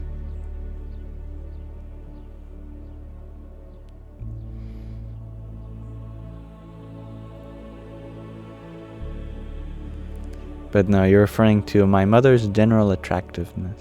Wow, that's a concept. That's a topic that, isn't it? My mother is very beautiful. She has to be, she's my mother.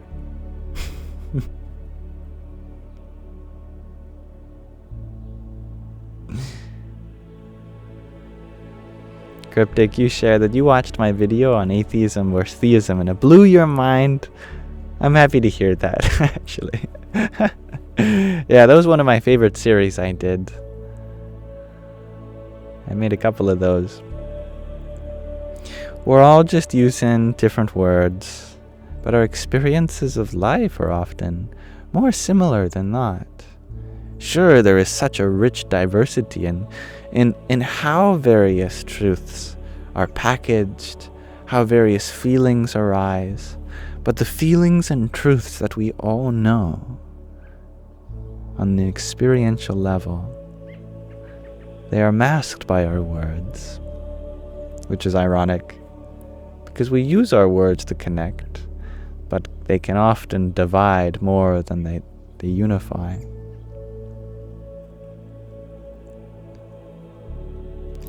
Geeky, you share that you can imagine she would be beautiful as I am, also a beautiful soul. Oh, thank you, Geeky. That's very sweet. Stones of Mind, you're wondering, is the mind the final court of verification for what is true?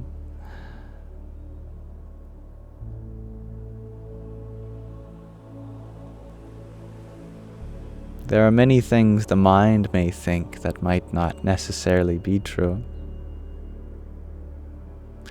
And there are many things which we may know as true, but our mind may not. Distinction between mind and consciousness is vital. For as long as we believe we are the mind, so long we are bound by it. But the mind is supposed to be in our service, not for us to be in servitude of the mind. Higher than the mind is the intellect. The intellect is no mere part of the mind. It's its governing agency. That is why your mind could be in total disarray, but still there's a voice of reason. The intellect, the buddhi it's called in Sanskrit. It's where we get the word Buddha. We've all heard of the Buddha. Buddha literally means the one with an intellect. But it also can be used in other ways, like the Sanskrit verb bodhati, which means he or she awakens or understands. but the buddhi refers to the intellect. The intellect has veto power over the mind. How do I know this? I can prove it to you just with a thought experiment in 60 seconds. Suppose you haven't eaten in days. Let's say months. And before you is a nice hamburger. If you're a vegetarian, it's a vegetarian hamburger, whatever. It suits all your dietary needs. Here's food. You've been crawling on the desert and you appear before you as a hamburger. Some burger. Do you think I could convince your mind to not eat this?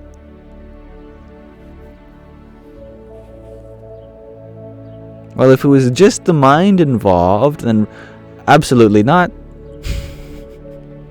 There's nothing you could say to your mind for your mind to be like, I'm not eating this. But it's very simple. Yeah.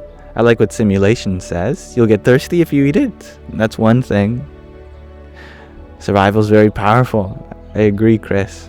But actually, there's a very simple single sentence I could say to you, and you'd put the burger down. You wouldn't even think about it again. If I told you it was poisoned, right? Burger is poisoned. You'd go, oh, okay, I'm not eating this. No matter how hungry you are. Just that intellectual component is enough to veto the mind.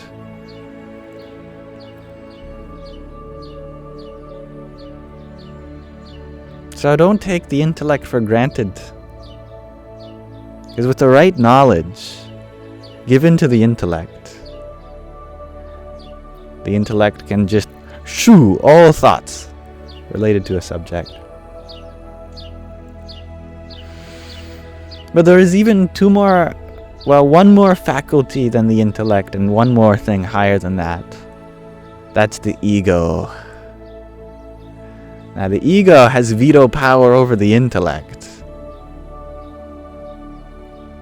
based on your sense of self.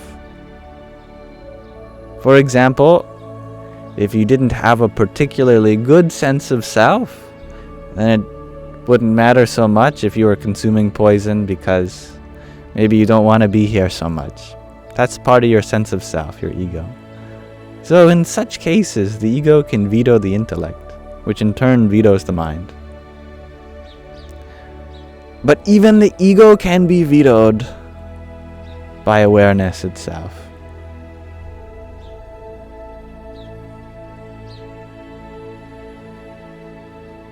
Just by shifting what you are aware of can direct the ego and in turn the intellect and then the mind and then the senses and the body and the world beyond.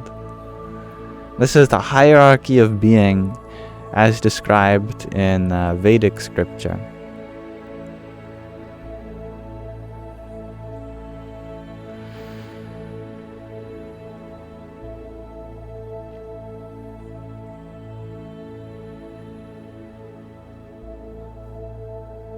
And thank you, Kiki, for your heart meme. Hari Om Tat Sat. It's very funny. Everybody loves Raven. Veto the ego. Veto the ego.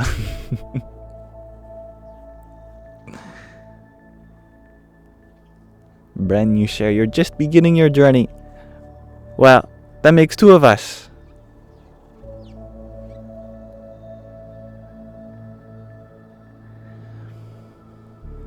Moon, you're wondering, how do we learn to enjoy life when we keep getting hit back to back with trauma?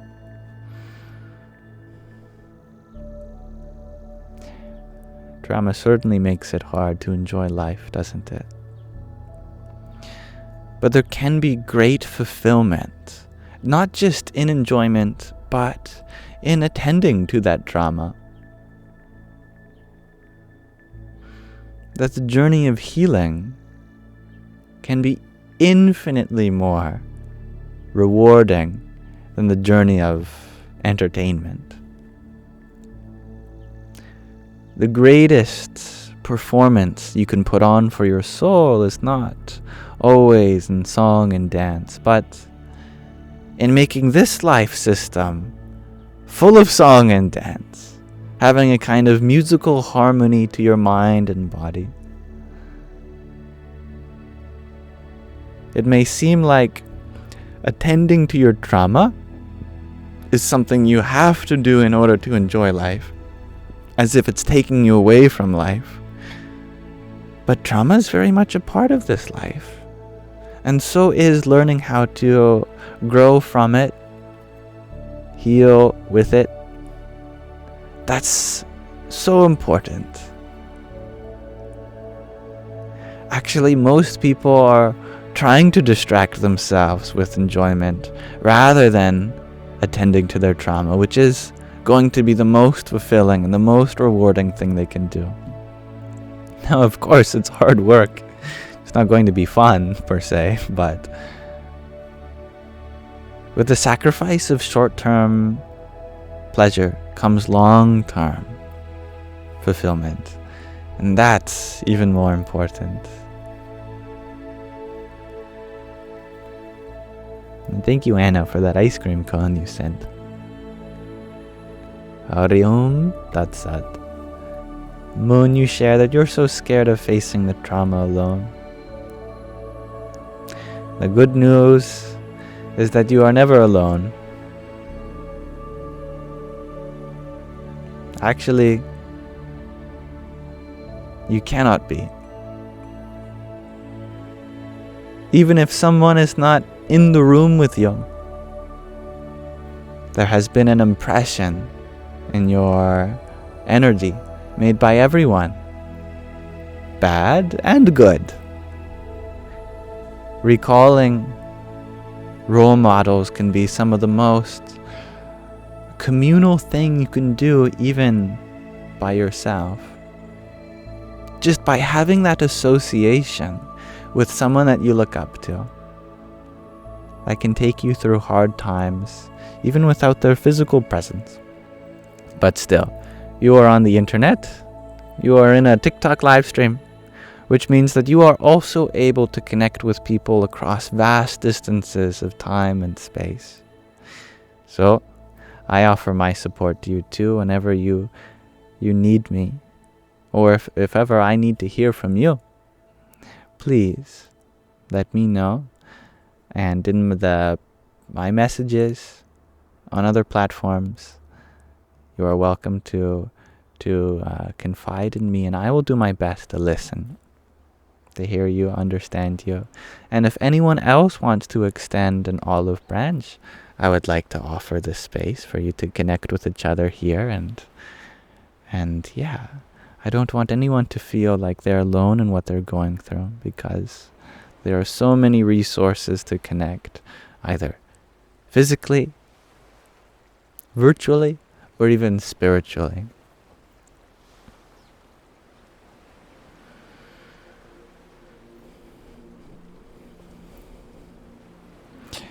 And additionally, I want to say that whatever you're going through, I know that it's not going to take away the essence of who you are, because that remains ever so.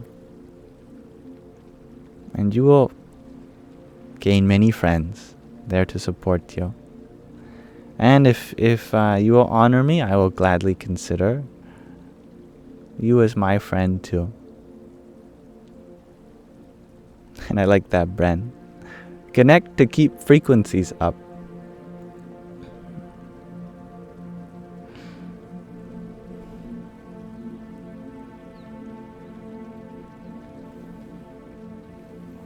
And I'm very grateful that you feel safe enough sharing that here, Aquarius lady, that you had been abused for 20 years. Now you have bad agoraphobia. I know that Aquarius lady is a friend of mine too, and we talk often, every day almost, as well through Telegram. And I'm really grateful for all the love that Aquarius lady has and you share. But here we can lift each other up, and that's very true. That is the potential for this space. I see that for sure.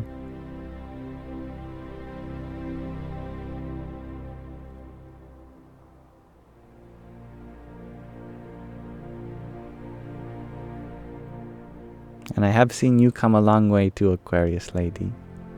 I see you putting yourself out of your comfort zone more and more, and that's wonderful.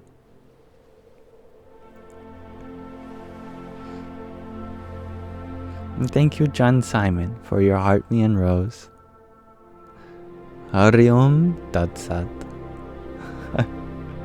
And Ragnhildur, thank you for your swan. Ahansa. Just like the meditation we did last night. Soham Hamsa. Om Namo Bhagavate Vasudevaya. Yes, my family did scare you, Aquarius lady. But you're liking the idea of family. Me too. Mikhail, you share that the shade of blue in my eyes really represents the way I speak. That's very interesting. Would you expand on that? I would love to know.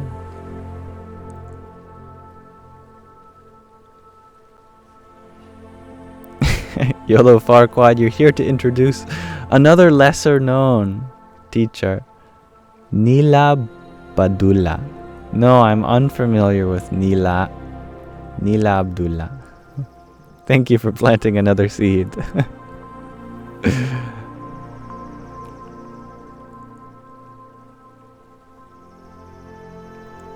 Oh, I love that, Kelsey. Human connection is the closest we get to other dimensions.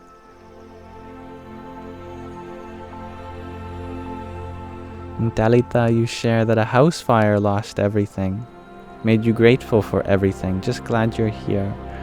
Wow. Although some of your possessions, your home, may have caught up in flames, I hope that the smoke of the mind clears and a fire ignites in your heart.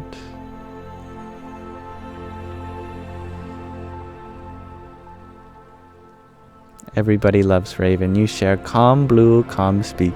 I like that. And Moon, you're wondering, do I have any music I recommend for soothing the soul? Absolutely. Yes. I think the number one song that will soothe your soul is the one that you sing to it. Seriously, I recommend this to everyone. If you're shy, do it alone, or in the woods, or in your room. Sing to yourself. It's so healing. Just sing. Any song? Yeah. Just whatever gets that voice heard, you know?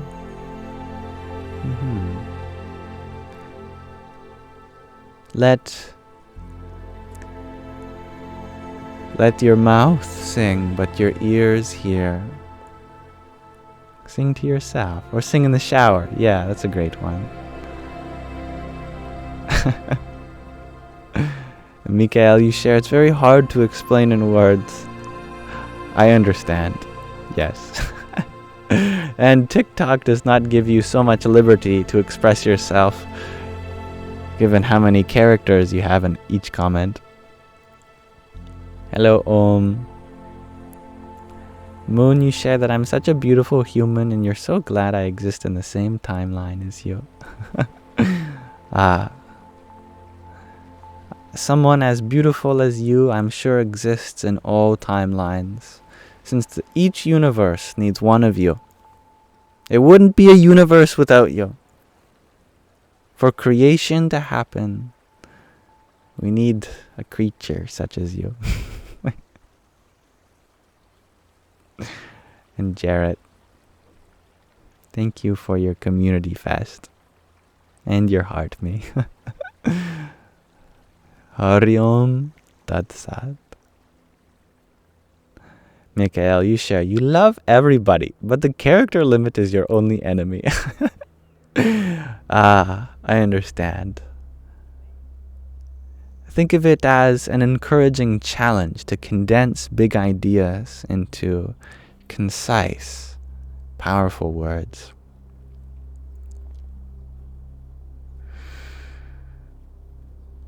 And Mahina, you share that music heals so many things.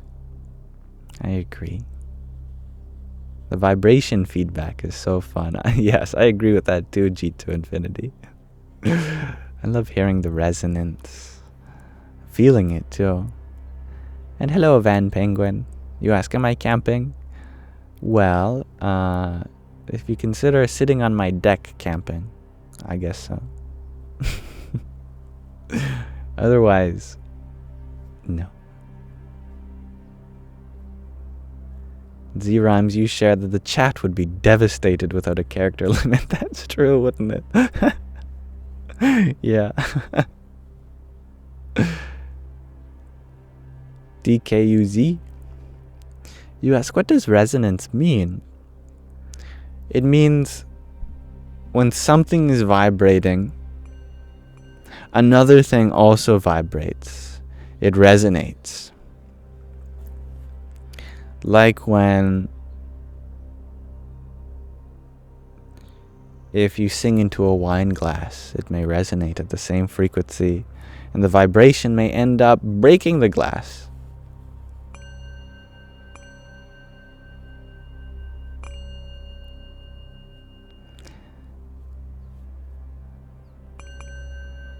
And thank you, TD, for your singing mic.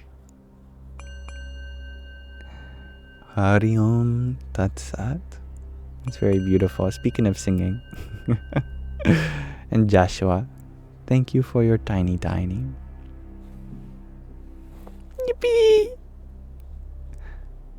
And Eric, you shared that you started listening to the Bhagavad Gita by Eknath Ayaswaran while working today. So good. I really love that version of the Bhagavad Gita, actually, by Eknath. It's wonderful. I'm happy that you like it. But wow, thank you, Om. I see you extended your own generosity by giving a subscription to other participants. Namely, someone whose username is just two eye emojis and something in between.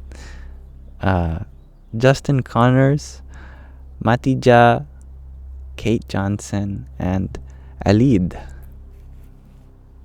That's very sweet of you, Om. And I hope that I get to connect with them as much as you, and as much as they allow me to, given my capacity to, and your offering on behalf of them. That's very generous and selfless. Thank you.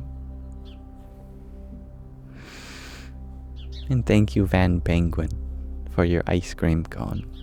Your ginger man and cloud bread. Radhe, oh Radhe.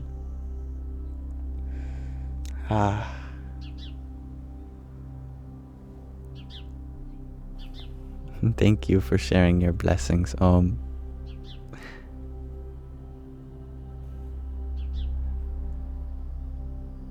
Tony, hello. You were wondering, why did I delete my videos? Well, I have a frequently asked questions page on the link tree in my bio. I encourage you to read that. And if that answer there isn't sufficient, then I'm welcome to answer any. You're welcome to ask any follow-up questions, and I'll gladly give you my answer.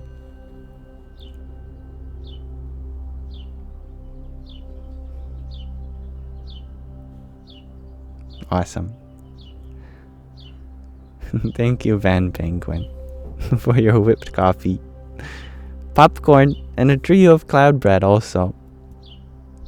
And I don't have to eat them in that order. Well, I don't think I even said it in the right order, ironically, or coincidentally. Thank you. Radhe, Radhe. Hello, the cabin witch. Redskin, you're wondering, where am I from? I am in Canada. Also from Canada. And DKUZ Cool, you asked, do I know Jesus? Well, maybe not personally. But I don't know if there's a single person in the world that doesn't know of Jesus. Maybe some uncontacted tribes, like the North Sentinelese. Even then, there was a preacher that went there, actually. And, yeah. It's a very sad story, actually. He ended up not surviving. But I don't mean to bring up something negative. Moon, you had asked, you are in my Discord. Do I ever talk in there? I haven't lately. But when I'm feeling brave, I will return to my Discord.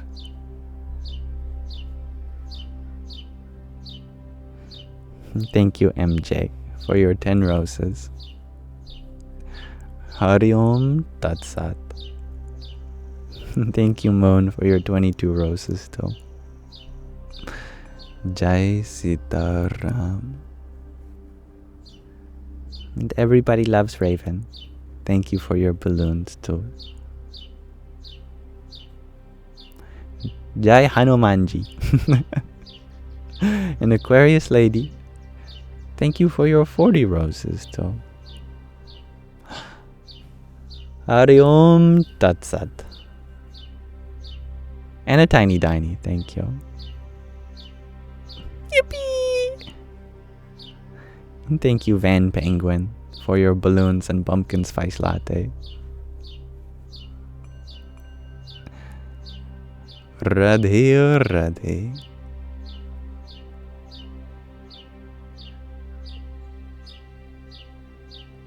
Justin, who got eaten? Someone got eaten? Oh my goodness. Oh, the person who visited the North Sentinelese. Yeah. Yeah, oh my... I forgot about that. I shouldn't be laughing, but... It's quite a way to go, isn't it?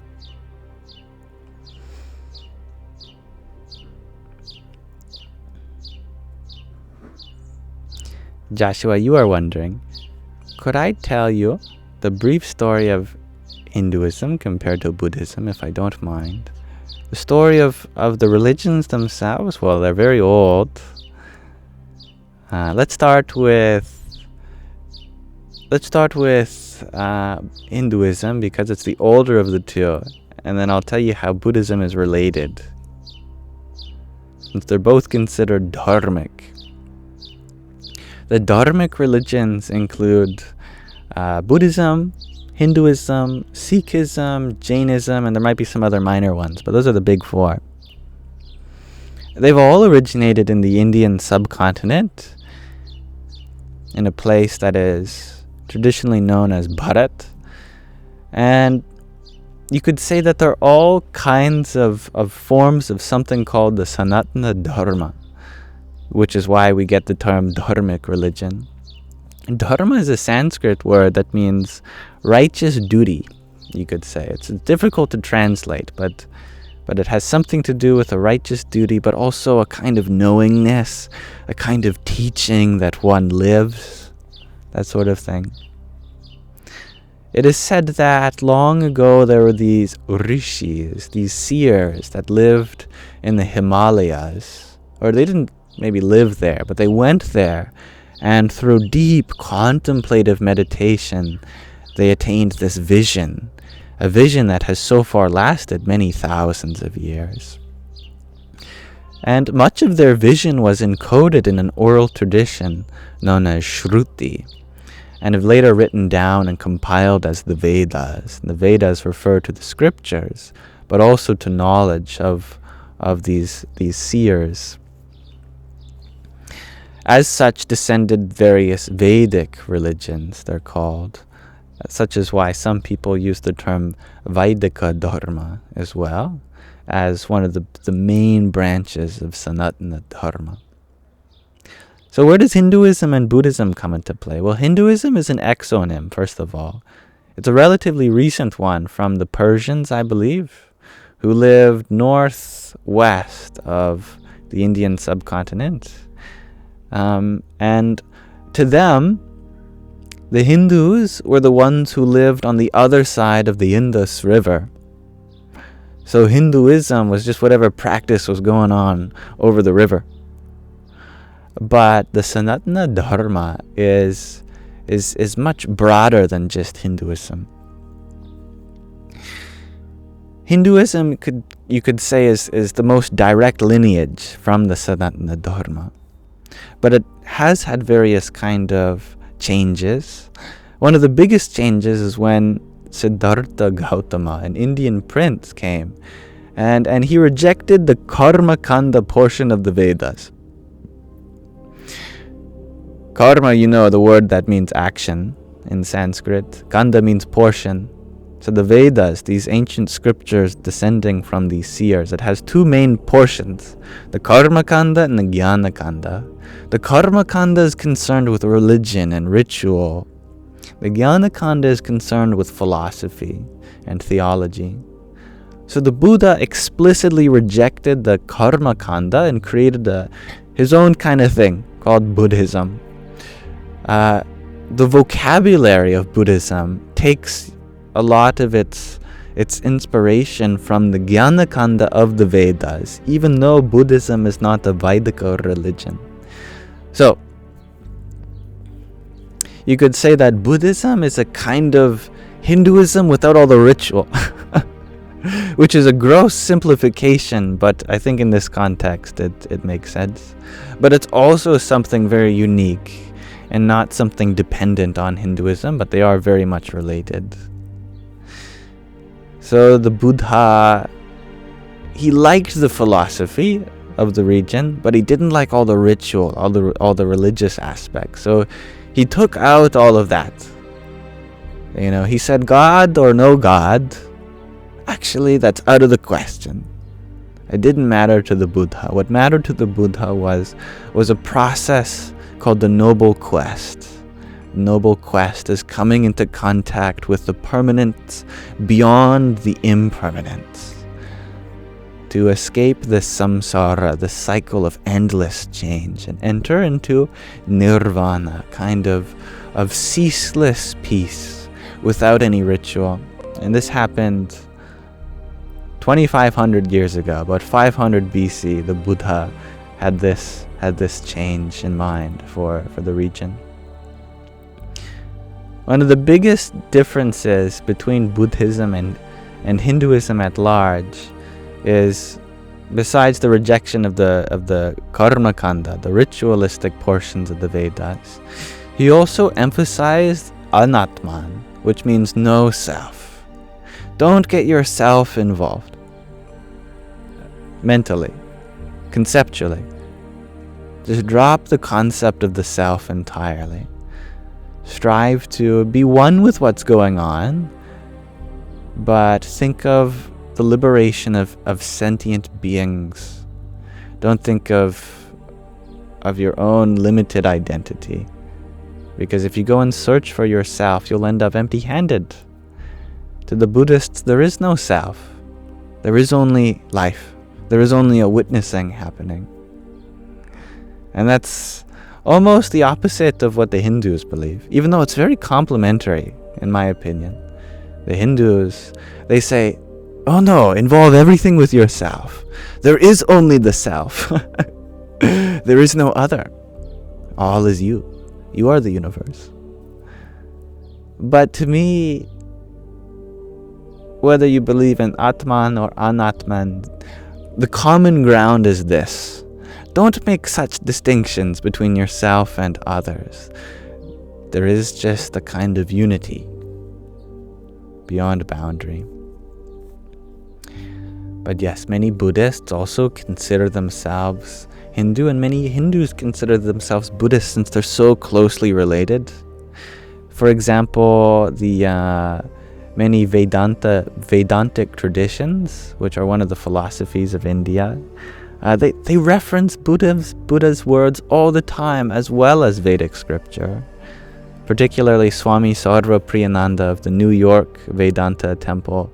He's always mentioning the Buddha as well as so many other religions because there's something more united at heart. There. How's that?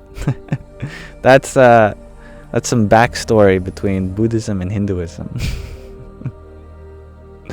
And yeah, I like that Vive Dharma. You could say that Hinduism gave birth to Buddhism, and then Buddhism and Taoism have a child known as Zen.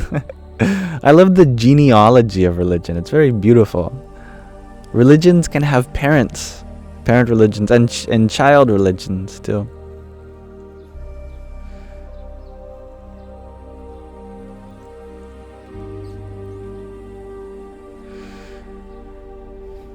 And thank you, Joshua, for your finger heart a few minutes ago.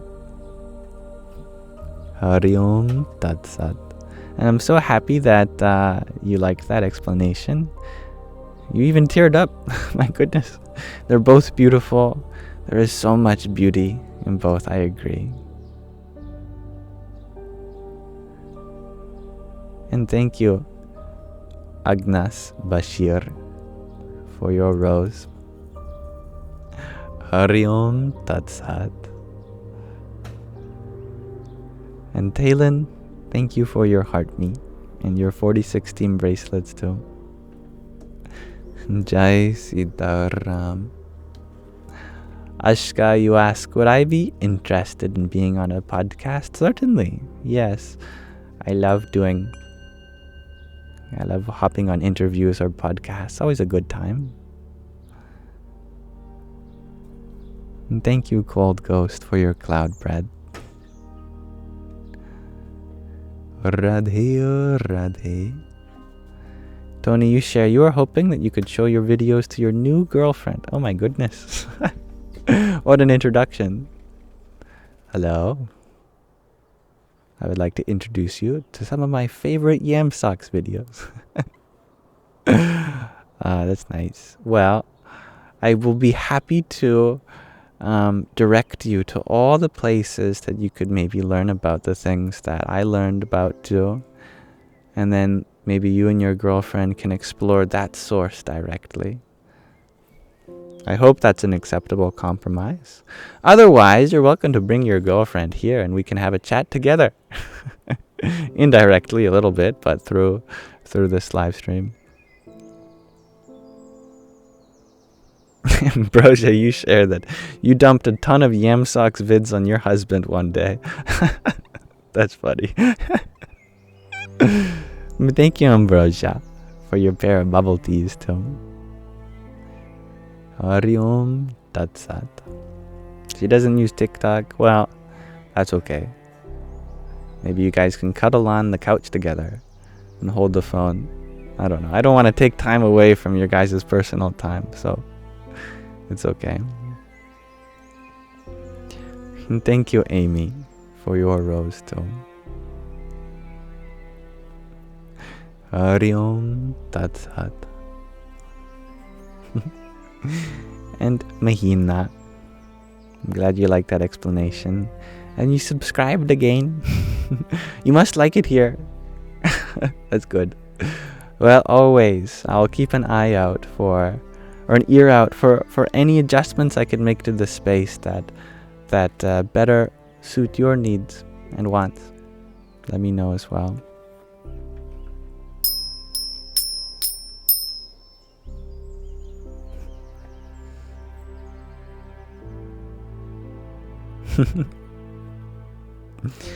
You'll DM me on your other account then, shares Ashka. Certainly. And please make sure you get the right account. I know there's some wrong ones on here, so I make it easy for you. Just go to any other platform that I'm on. I don't seem to have the same problem on Instagram or Telegram or WhatsApp or email, so if you go to the link tree in my bio, you find any of those, I'll respond there. In Cryptic, you ask, do I hope to become enlightened? it was a big desire of me for a big part of my spiritual journey in this lifetime. For a while I was hell-bent on it. But then I realized that I don't have to be. I heard a wonderful thing about bhakti being higher than mukti. That if you make loving devotion your goal, then mukti, enlightenment, is a byproduct. See, we've all heard the paradox in spiritual circles before. If enlightenment is to be free of desires, then is the desire for enlightenment going to be one of those things that prevents you from being enlightened? Well, the simple answer is yeah, of course. If you feel like you have anything to gain, then that's a selfish pursuit. But if you make it selfless, then that pursuit is still worthwhile and won't hold you back. Don't make your enlightenment about you. Make it about everyone. Strive for everyone's enlightenment, not just your own. If you become peaceful, let that peace be for others, not just yourself. Say, universe, oh, all I want is more loving devotion to others. But if you grant me enlightenment, please allow me to share that with others. And I believe this perspective, it circumvents that desire paradox.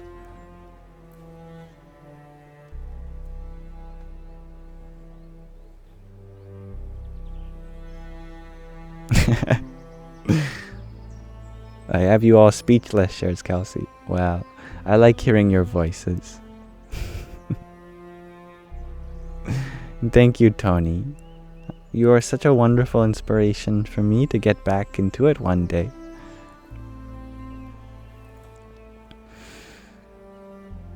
Joshua, you share that you're so angry all the time and you need to stop it, but you struggle to know how. Maybe your aura is bad. See, acknowledging your anger is what you've done right.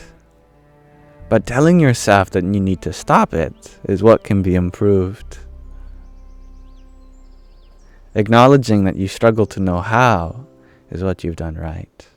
But concluding that a part of you is bad, that can be improved. It is no problem acknowledging faults within us, so long as they're not labels that we use to wrap ourselves up in shame and guilt and regret. If you want to be a more patient person, a happier person, a joyful person, that's great. If you don't see that within yourself, there's a possibility there. However, if we turn the opposite direction and then call ourselves things that restrict us, then we are closing ourselves up from the possibility itself. So, yes, having a lot of anger in one's life means there's a possibility for more patience. But be attached to that possibility rather than where you're at now. Certainly, with a kind of loving acceptance for your own place on the path that lights up the next step for you to take.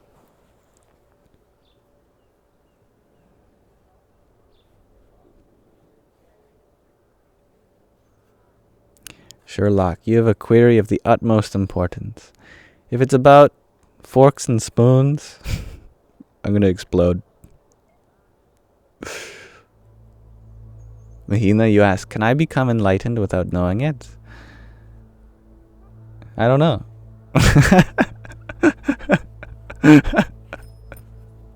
That's a funny answer, isn't it? I don't know. It feels like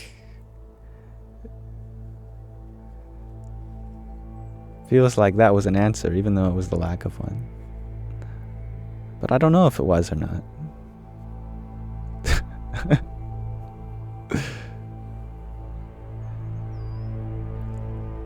Beatty boy, you ask, what's a good way to deal with alcohol? not stigmatizing it. I've known alcoholics that are ashamed to be alcoholics, but that shame is just going to be another reason to pick up the bottle. Because what alcohol does is it allows us to not think about our troubles. It's a depressant, a suppressant. It takes what's in the mind and it pushes it back into the subconscious. And that includes thoughts of stigmatization or shame or guilt or regret. So I think one of the biggest things you can do to help an alcoholic, not saying you are one, you don't have to be one for these perspectives to help, I guess, is that love yourself for where you are right now. Okay, you've acknowledged that there's a possibility to be healthier in what you put in your body and how you process your emotions. But most importantly, your emotions right now are not something you need to get rid of. And that includes feelings of shame, regret, or guilt. It's really common. It's something that's almost normalized in our society. Definitely a legal means of a self-medication, but of course there are healthier alternatives. So being open and honest about it is great, and if people judge you for that, they're trying to help in the wrong way. Sometimes people feel like the way out of a bad habit is through constant negative pressure. But I've found in my personal life that rarely does this actually work. There's very few people, I think, that thrive based on negative reinforcement. What we need is a more holistic approach that takes into consideration where you are right now. A lot of people mask their sensitivity with these things. Some people are really sensitive to thoughts and ideas and emotions. Allowing yourself to be sensitive without feeling overwhelmed, you might not feel the need as much. The urge can lessen just by allowing yourself to be human, you know? If you feel overwhelming pain or sadness, that's okay. You don't need to hide any of that. That's raw and real. And it's not going to break you.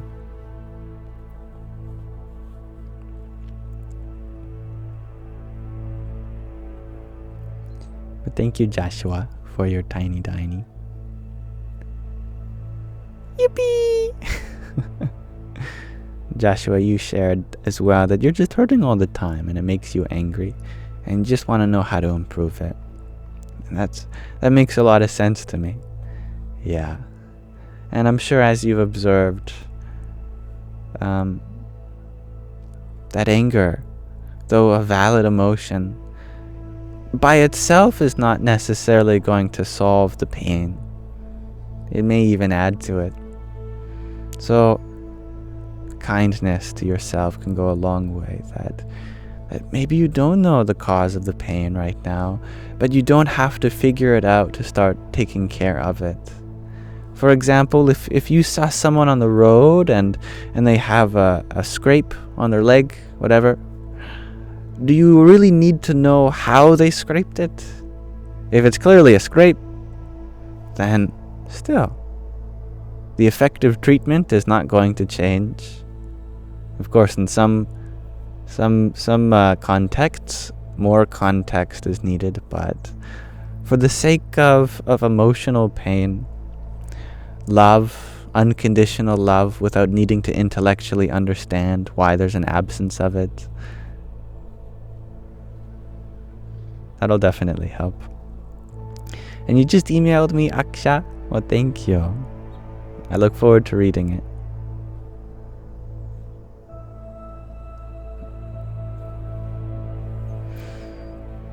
It is my pleasure, Joshua. And thank you, it's a me, Jessica, for your rose. Riom Tatsat. And Bella. Oh, Snoopy, hello. Thank you for your quartet of roses. And I love that idea, Kelsey. Emotions come in 90-second waves. Beyond this, it's almost a self-induced suffering. We can definitely prolong our emotions overdue.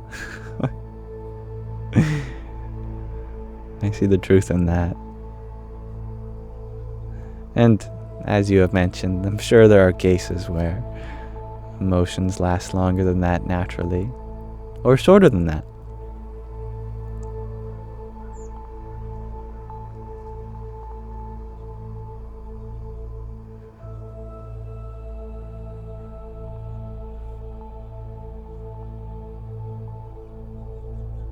And little Holy Stone, do you share that you try to mask your emotions with substances, but it's harder to get high than to rid these feelings?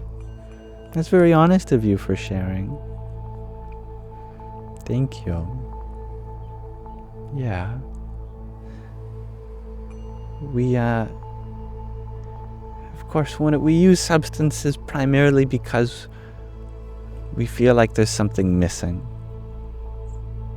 Or that we're too much. We're trying to bring ourselves back to the right level, either by filling a void or repressing something extra. But actually what we are is enough. I know for me, one of the reasons that I got into substances as a teenager is that I just wanted to feel something more. I was almost bored with life.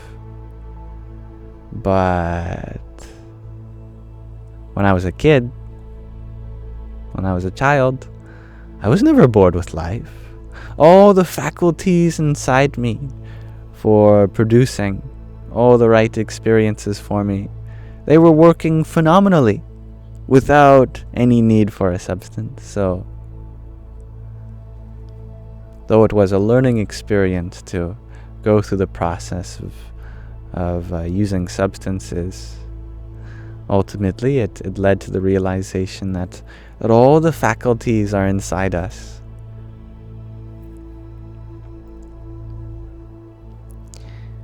You can be high on life without any substances. Just look at many children. They're zoinked out of their minds. If you take a transcript of what children say versus drunk or high people, you'd be very hard pressed to find a difference.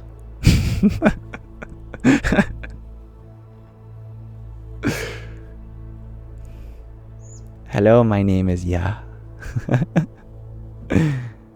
Good evening. And hello, Judah girl. And you share that you have been substance free for 101 days now, and you are loving life. And what a magical number that is. I'm so happy to hear that. It's good for you. What an inspiration you are. And Om, thank you for your friendship necklace. And your tiny diny. Yippee! I'm so happy that many people here feel comfortable sharing their experiences on very vulnerable things. Substances are a big part of life, no doubt. If we haven't been on them, someone in our life has been. So having a good understanding of them, I think, is always going to increase our ability to be present with ourselves or with others. Thank you, Judah girl. Likewise. Thank you, Bad Company Games. And Ostlending. Thank you for your octet of roses, too. And a massage for me. Oh, that's very nice. Yeah. Work those shoulders. Jai Sitaram. And Shelly, thank you for your finger heart. Dhanyavad. And hello, Apollo Machine.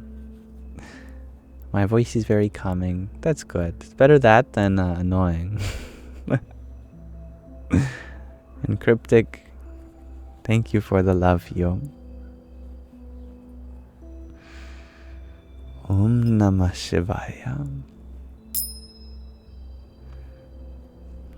So you can relate. Many in your family have had substance abuse issues. It's led to a lot of growth in yourself.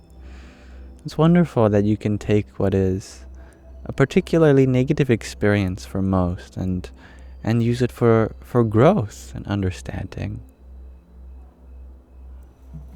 It's a wonderful virtue. Hello, Eric. And Dill, you are wondering, how can one find contentment with this reality, knowing that it's only a fraction of the whole frame? That's a good question. I like that a lot. Our senses are very limited, aren't they? I mean, our eyes can only see from, what is it? Something like 400 nanometer wavelength light all the way to 800 nanometer. Something like that. From the blue to red. The violet to red. Our ears can only hear from 20 to 20,000 hertz, which sounds like a lot. Don't get me wrong. But there's infinitely many more frequencies that we cannot see or hear. How many colors, too? Our eyes only have 3 color cones. Other creatures have more. Some of us don't have all our senses working the same as others. But this moment, too, we experience such a small portion of this world, which is a part of a whole solar system, and a galaxy, and a universe, and of the 13.7 billion years of time that have elapsed in our current cosmological model. We live in but a blink of the eye in terms of the universe. So yeah, how can one feel complete when there's so much more outside this experience? Well, even though there might be so much more outside this experience, there's also a lot going on in it. That of this small fraction of the electromagnetic spectrum we can see, how much diversity of color. Of the fraction of the frequencies of sound we can hear, how much music occurs.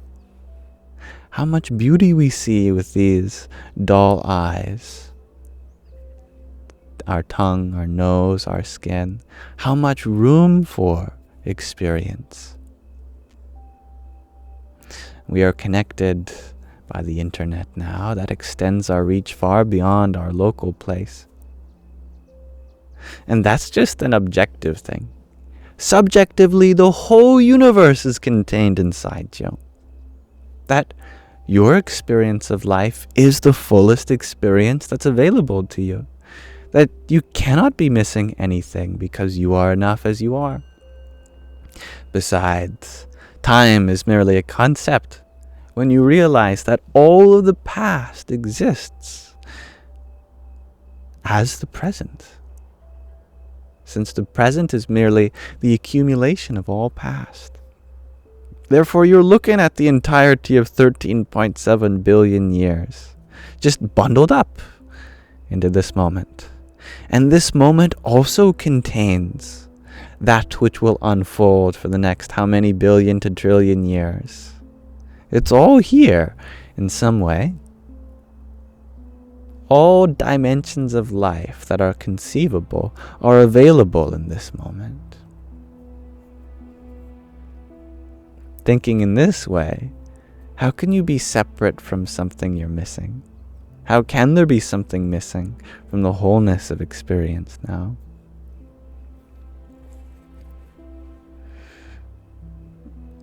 Thank you, Isabella, for your pair of fires. Hari Om Tat Sat. Hello, Darren. What's up? You've grown to love me? Well, that's good. I believe that love does best when it is growing, evolving. Hello, Sir Simon says. Daniel, you shared that there is an at Yamsox.1 following some participants in the live. Well, thank you for telling me. They are clever enough to block me, which allows them to watch my lives for some reason. I feel like if you block someone, it should go both ways. So, for whatever reason, even those whom have me blocked are still able to participate in my lives. But yes, be cautious, as this is my only account, and as my banner is saying at the top of the screen here, be cautious of impersonators. Kelsey, you try to block them all. You will only accept the real yams follow. Yeah, and to save you all trouble, if you do get a follow from me, it's almost guaranteed to not be me, except for some very specific exceptions, like if I make you a moderator here, I have to follow you back. But besides that, I don't follow anyone here.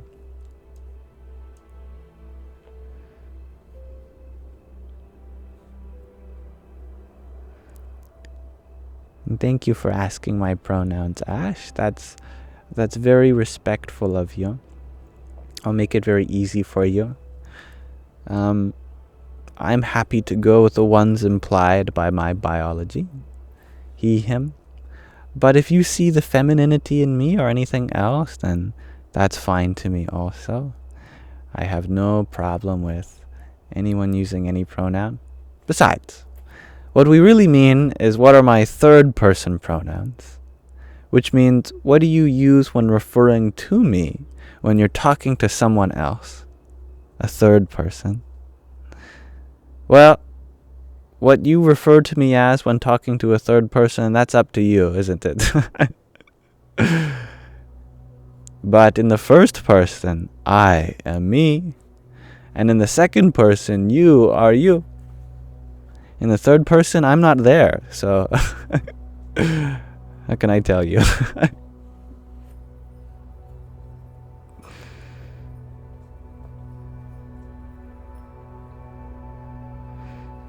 Good night, Sue. And Sue, I love you. And thank you, Loves the Way, for your rose. Arion Tatsat. Thank you, Ginseng, for your trio of roses too. And Pinot Meow, thank you for your rose. Hare Krishna. Loves the Way, thank you for your 15 roses, in addition to your one. Dhanyavad. And Pusis Divine.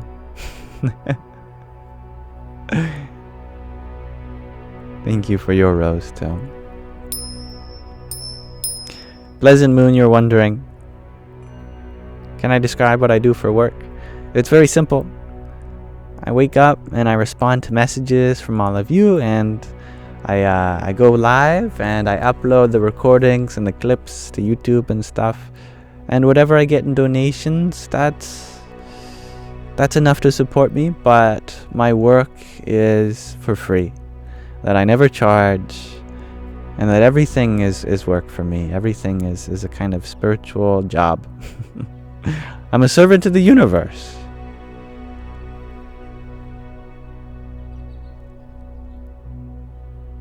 Sir Simon says, you ask, I was a model? You were a model of someone who should not be a model. That's funny. No, I was never a model. I'm like you. Maybe I'm a model of someone who shouldn't be a model. Maybe I'm a role model for some, but I shouldn't be, since I have many things that I'm still working on, and I wouldn't want you to inherit them. But no.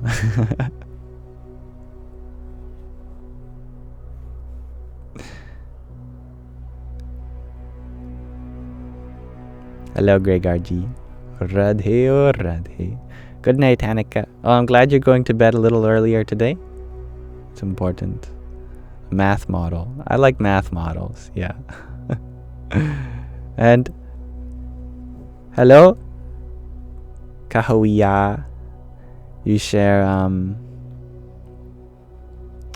I don't know if this is Spanish or Portuguese, some Latin-based language. I think you're asking how I'm doing. And also calling me beautiful and saying good night. That's my guess. It's Italian. Well, it is indeed Latin. Well, I'm doing well. Thank you for asking. Thank you, Andre, on TikTok for your quartet of roses too. Hari Om Tat Sat. Yes, a little earlier, Hanneke. You have 3 appointments today. Well, I believe you'll make them. And thank you, CR, for your rose too. Om Namah Shivaya. Thank you for your quartet of roses. In addition, a quintet of roses, in fact, CR. Thank you. Radhe, Radhe.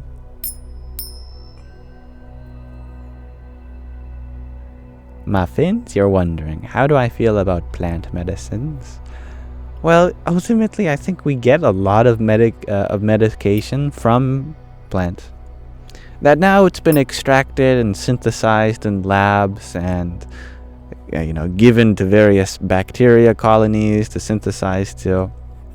But our understanding of medicine has ultimately come from the world around us and nature. Now we just process it in a certain way. But still to this day, there are use cases of plant medicine that could never be replaced. For example, in traditional ceremonies for various cultures, to replace their ceremony with a pill would do injustice to the cultural significance of the plant itself and the culture that was living coincidentally with that plant for how many generations, how many thousands of years. And so I have a lot of respect for the medicines and plants. I think a lot of medicinal herbs, for example, can be seen as drugs, recreational ones, but ultimately their purpose is far beyond recreation. They are a kind of medicine. That someone partakes in a certain experience of the senses for the purpose of maybe attending to one's inner demons, maybe to opening their experience to dimensions of life that they cannot find in modern society. I don't believe they are always necessary either, but I think they are a fundamental part of human culture and have been for millennia. Literally tens of thousands of years.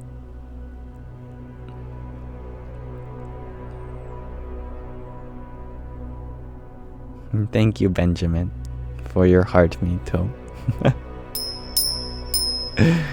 Of course, Annika. Yes. Now go to bed. See, you were wondering which medicinal plants do I use? Well, not recommending them because I would like you to abide by your local laws and regulations as much as you can. In Canada, these substances happen to be either decriminalized or legalized entirely. For me, I've tried marijuana, cannabis, and psilocybin, mushrooms. I don't believe that everyone needs to try them. Even once in your life, it's not necessary. But for me, I had such a stubborn mind that maybe it was necessary. I think that they're like little keys, little molecular keys to unlock something in us that has been dormant. But if you live in such a way that you're already open to these things, then they are not necessary. Like children, for example, they seem to be juiced up anyway. They don't need these things to have an openness to life. Various cultures from around the world, they have a kind of openness to spiritual things, even without any partaking. But for me, I had a very stubborn mind, and I guess my own stubbornness led to me eventually opening it through various substances. But now that my mind has been opened by them, I haven't felt the need for them, since they've done their job, right? A medicine, if it's a good medicine, then you just take it once, or however often you need until the symptoms go away. And my symptoms were stubbornness and arrogance and egotism. And when these things started to get cleared up, it's like, oh, good, the medicine's working. Don't need to take them anymore. So now it's been many years, more than 5 years, I think. And I don't expect to ever need them again in this lifetime, because they've done their job. But I did almost abuse them. I started to just use them recreationally. Like, oh, that was fun. I want to have that fun experience again. But that's when the medicine was very clear. No. You want to use me for entertainment? I'll give you a horror movie. And that's when I realized, okay, no more horror movies, thank you. I'm good. You really got to respect it for what it's worth. You can't keep taking medicine every day, otherwise you'll get sick of it. Definitely.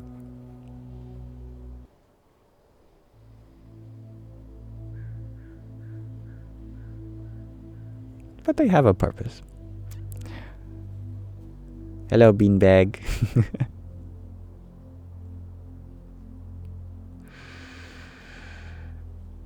Gregor G, you share that when you were little, your imagination was so vivid and seemingly real. You may as well have been tripping. Yeah, I'm glad you can remember that. I also see in my own childhood, it's amazing how we could have such a real experience of what existed purely in imagination. And that's not to cut it down as some lesser reality than what's happening beyond.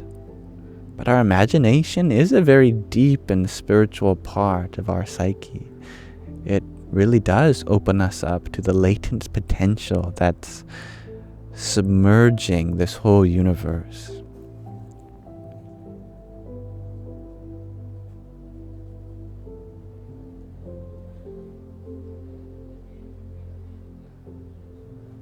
And that's a great observation, G to infinity.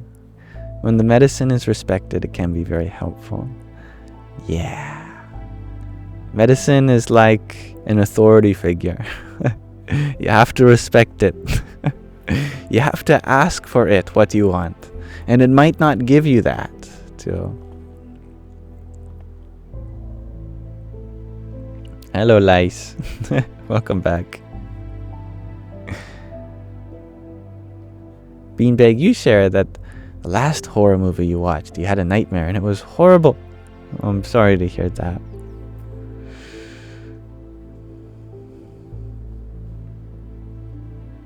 Yeah, it's funny. We sometimes like to terrify ourselves, don't we? It's interesting. Yeah, we love to be terrified. Maybe that's why we have the human experience. For me, I think life is terrifying enough. You know? The real world is scary as it is. You don't need to make it more scary.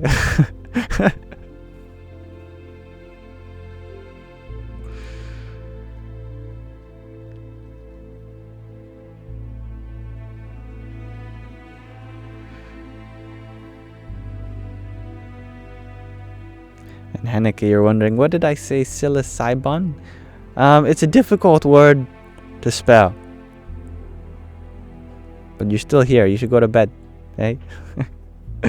No, it starts with a P, I think. I don't know if I'll be able to spell it. It's the technical name for the compound that's in certain kinds of mushrooms. The ones that you wouldn't just want to put in your pizza if you didn't know what they were.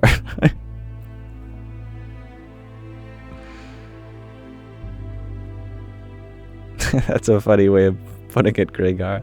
Silly Sai bonbons. Yes, I think that looks right, Shakira.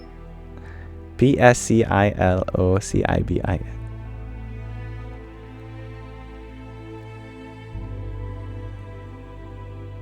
Vive Dharma, you share. That's what we say in ayahuasca ceremonies. Plant give you what you need, not what you want. I like that. Yeah. It's like Batman. No, it's different. Batman is the hero Gotham needs, not the hero it deserves.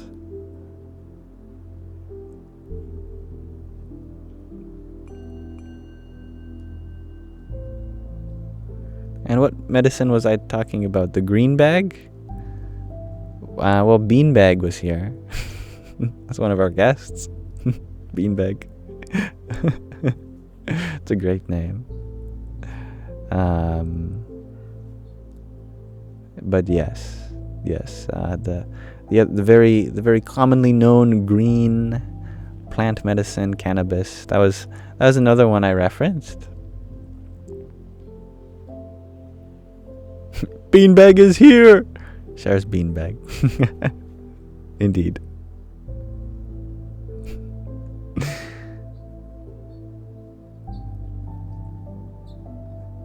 Mihina, you share, but I love Stranger Things. What was that in reference to? Is that I don't think it's a horror movie. It's a different kind of scary, because it's not just there to terrify you, it's also there to uplift you. Stranger Things is very powerful, has a powerful message behind it too. Alright, goodbye Haneke. Yes, you're going to bed. Good. Glad you like ayahuasca, the Batman of medicines. Vive Dharma, that's good.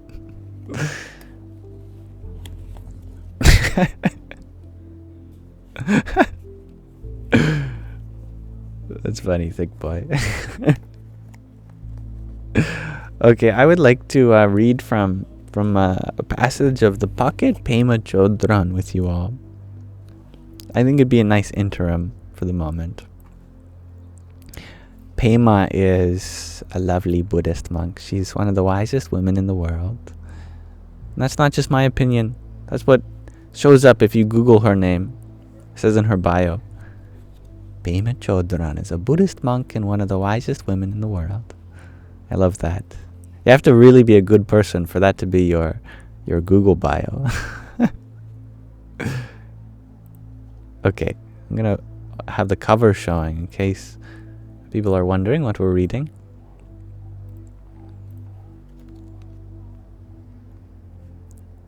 We've read many verses so far. G to Infinity would like to read verse 73. We'll see if that's one that we've read before. Otherwise, we'll have to go to the nearest one. We have read 73. That was the big squeeze. Today, we're going to read 69. I think that's the closest one. Or 75. You want 75? I think we've read this one. I don't know if we have. Okay, I'll tell you what. We'll read 75 anyway. If we have, it'll be a duplicate. And I'm just going to restart the recording because people don't need to listen to us figuring out which page we got to. So 75 is called Bodhicitta is always available.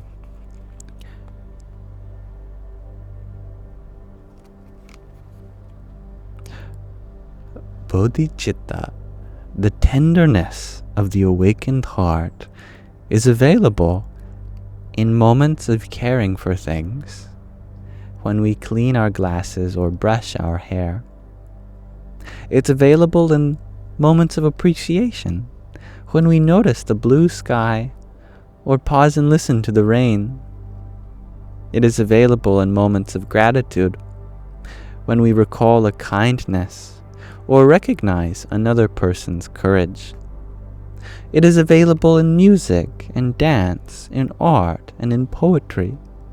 Whenever we let go of holding on to ourselves and look at the world around us, whenever we connect with sorrow, whenever we connect with joy, whenever we drop our resentment and complaint, in those moments, bodhicitta is here. Thank you for listening. That's 75. Bodhicitta is always available.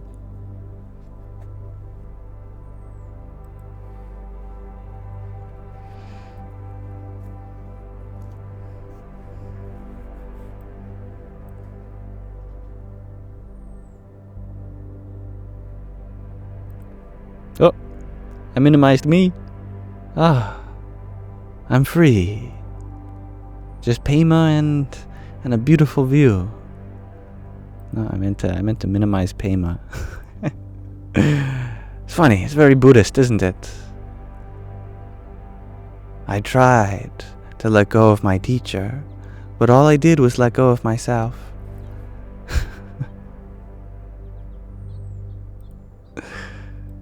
Hee hee hee. Tattvamasi, you're wondering, what is the etymology of bodhicitta? Well, bodhi, as you know, is very similar to the word Buddha, or the verb bodhati, or citta.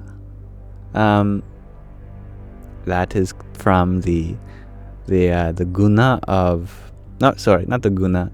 It is from chit, consciousness, I believe. So, bodhi, I believe, represents what the verb represents, which is to awaken or to understand. So it's an awakening or understanding. Citta means consciousness. So it's an awakening consciousness, a remembering sentiment, that kind of an openness. Bodhicitta, an awakened consciousness.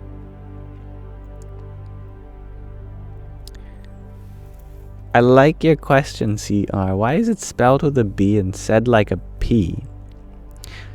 Now, when we say the word P in English, what we do is we have a lot of air behind it. P, p, p, p. In other languages, they say their P's with almost no additional air. Pa, pa, pa, pa, pa, pa, pa, pa, pa. It is a B sound, but that H after bodhi makes it just as aspirated as our P's. So it does indeed sound like our P's because the aspiration is the same. And a B is just a voiced P. So they're both labial. But yeah, it does sound like a P. But yeah, that's a fun linguistic fact for you.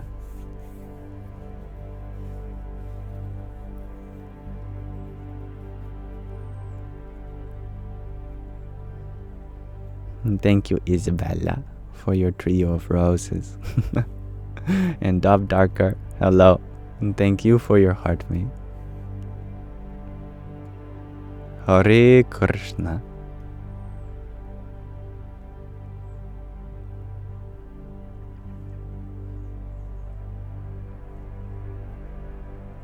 Ba ba ba. Pa pa pa pa pa.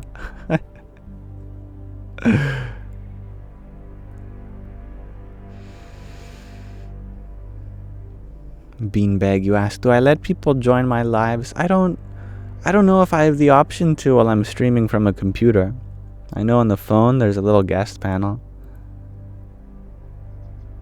Yeah. I can't seem to find it. But I know that it can be limiting to express oneself only through text when you want a face-to-face or the voice-to-voice interaction. I'm sorry about that. Guess we'll have to make do for the time being.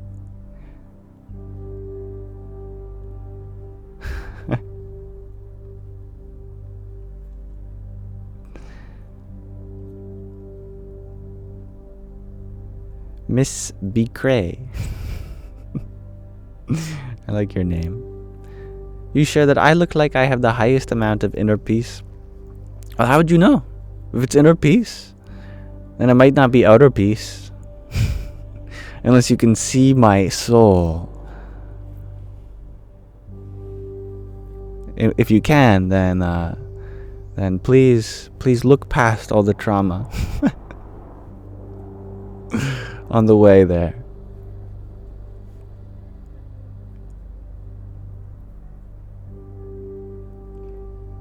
Frosted cereal. You ask, do I believe in a higher power?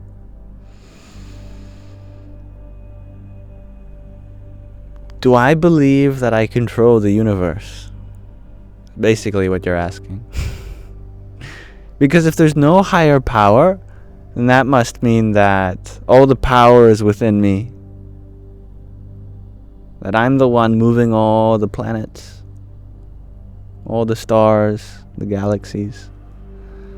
Now, to be honest with you, I don't think I have that in me.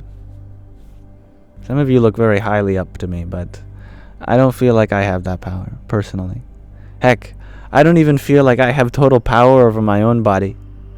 I mean, sure, I can choose when to eat and move and breathe, but do I manually fire each neuron in my body?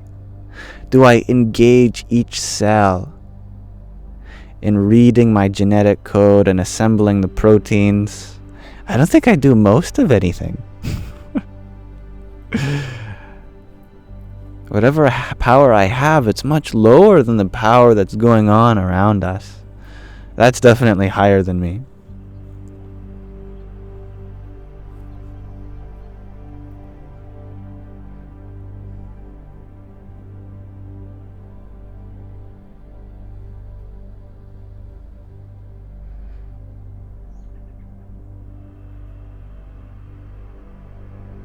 I like your question, Joanna. You had asked, if I can only advise one of the most important things to help others let go of worry, what would it be?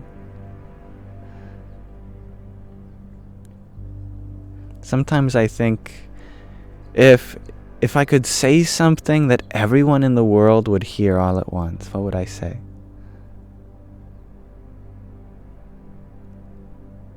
Well, before coming to an answer, I'll ask the question, what would I like everyone's face to look like after? You know, what expression do I want to put on their face? I'd want to see a smile, I think. Maybe even laughter. So I'd probably say something funny. I tried to, at least. I think if I could crack a joke that everyone in the world would hear, and everyone in the world started laughing, there'd be no worries.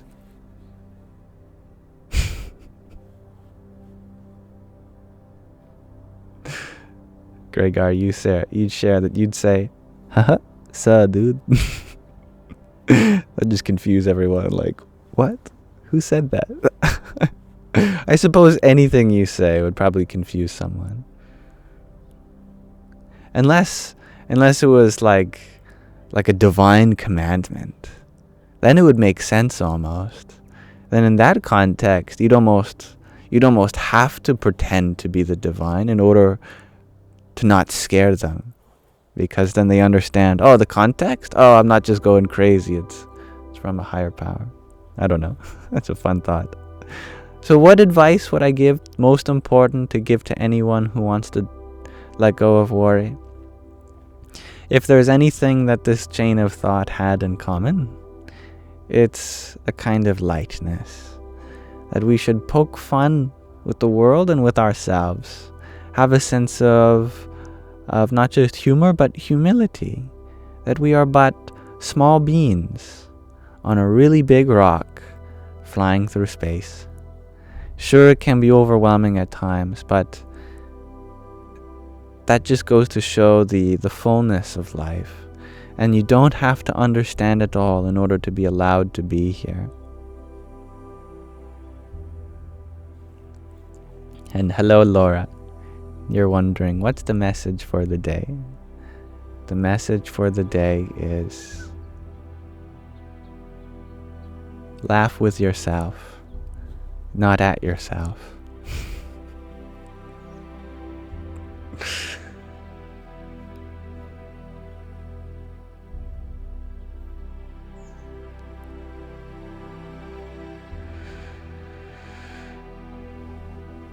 Wojak, you asked a great question. Why is there something rather than nothing? Alright. Let's create the universe. Right now, on this random TikTok live stream you stumbled upon, we're going to create the universe. We're going to start with nothing. Because this universe, it didn't have anything to start with, did it? Everything came from something, but ultimately, the first thing must have come from nothing. So that's our starting point too. We'll imagine ourselves in nowhere land, in nothingness. What's there? Nothing. Yet.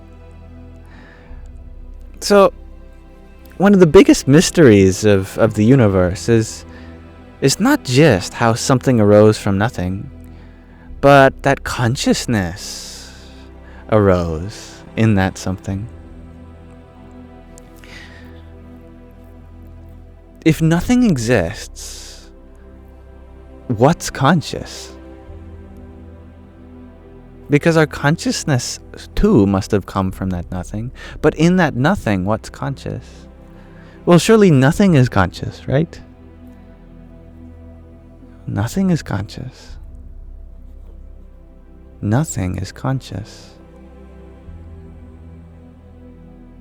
Okay. If nothing is conscious, then what's it conscious of? So we started with nothing, and we discovered that nothing is conscious. What is nothing conscious of? Well, surely nothing, right? I mean, there's nothing to be conscious of. So nothing is conscious of nothing. Nothing is conscious of nothing. Nothing is conscious of itself. Because nothing is nothing. Therefore, nothing is conscious of itself if nothing is conscious of nothing. So self-awareness was born from this nothingness. We arrived at self-awareness just with nothing.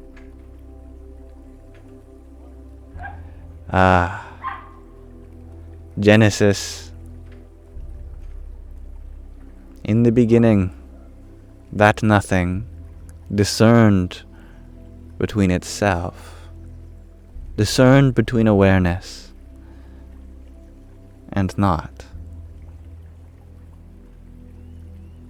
It is from here that all things are born, that through self-awareness, all things are possible.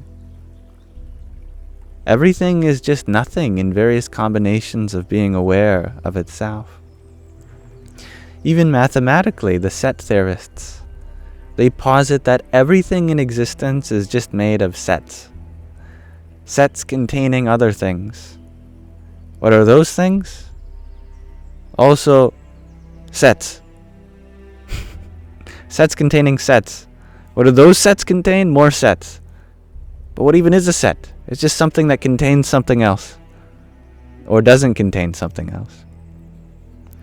In mathematical set theory, there's something called the axiom of foundation, which means that all sets have a foundation. What does that mean?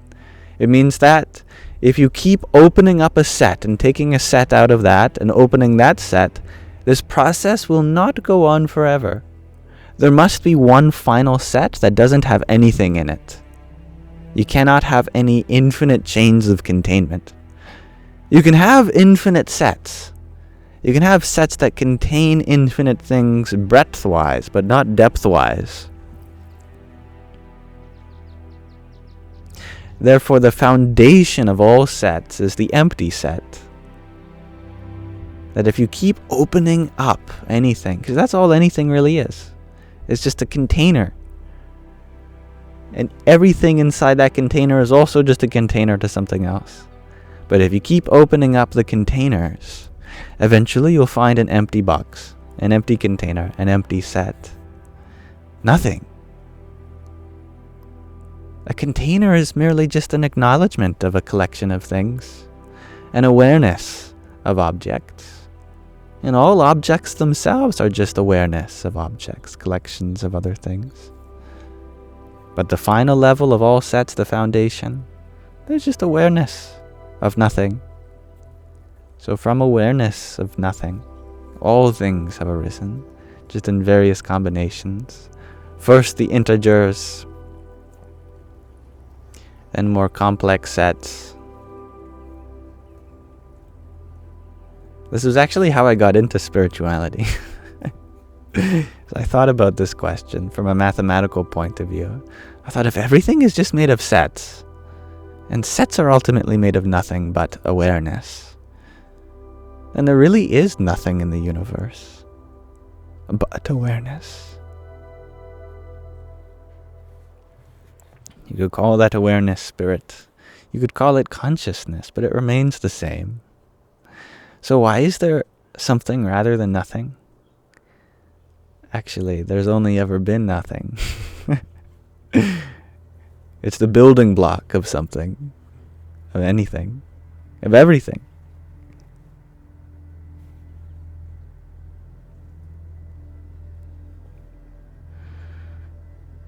Thank you, Miss Julia Momo, for your rose.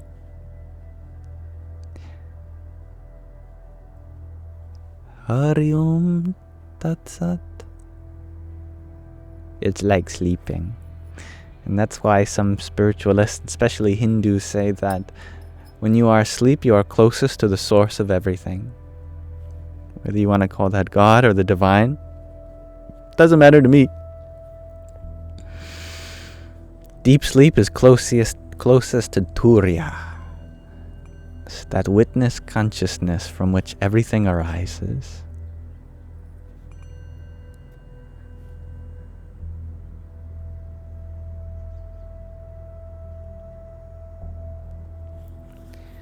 Osidaway.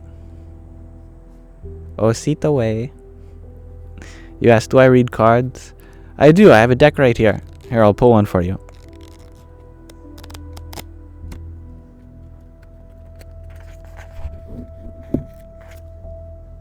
You got the Ace of Spades.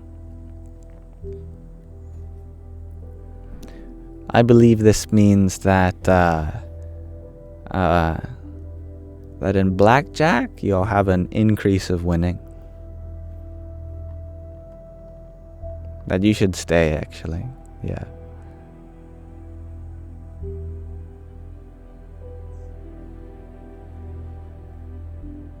You're welcome.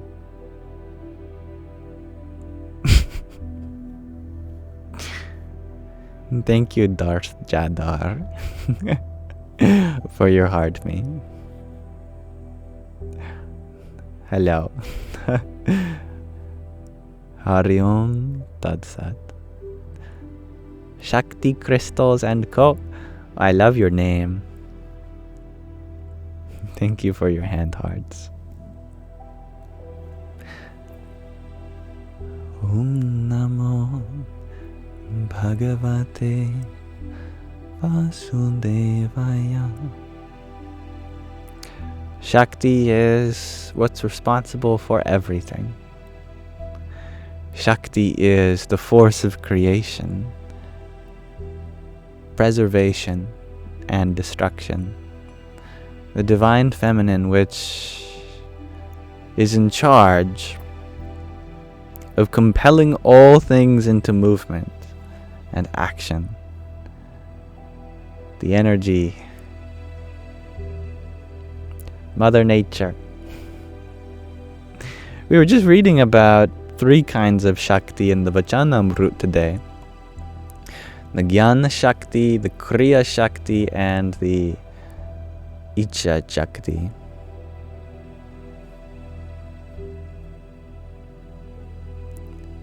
Thank you, Vanessa, for your tiny. Yippee!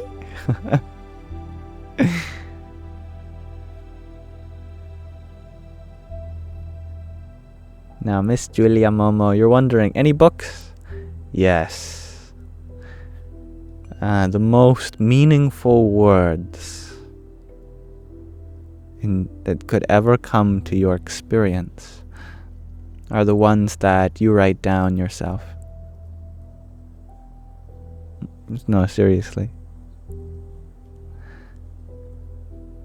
You have so much within you just need to get it out.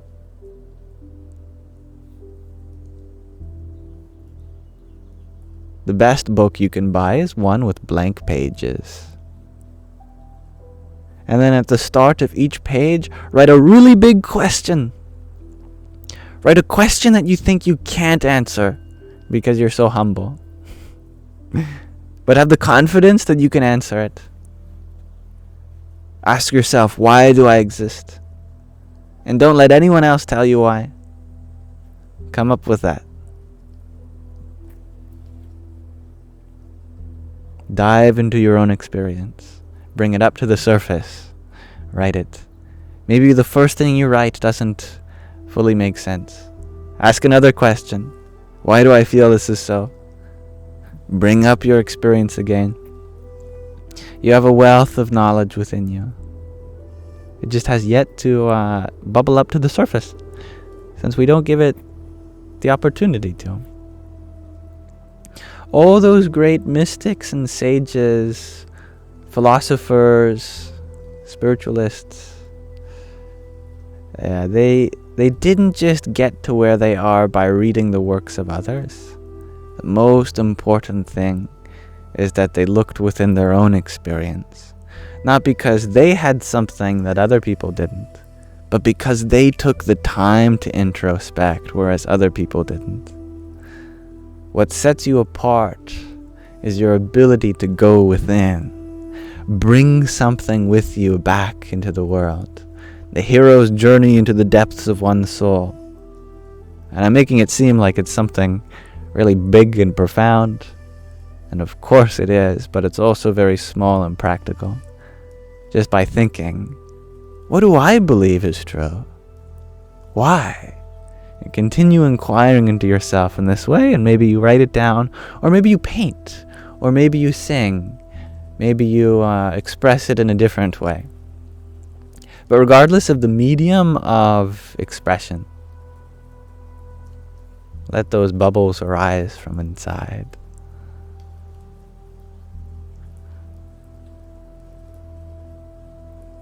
And thank you, DJ, for your Heart Me and Team bracelet. See, I'm wearing a team bracelet on my wrist, actually. This for you. It's actually a musical bracelet, because if I tug really hard, it goes like that. That's for you.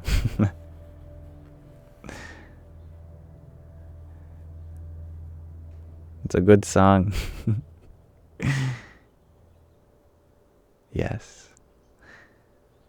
Thou art not this mortal body of flesh, nor your mental faculties or your squishy neurology, not your mental cognizations, nor your emotions. You are deoxyribonucleic acid. You are that Sakshi Bhav, witness consciousness of the whole processy of life.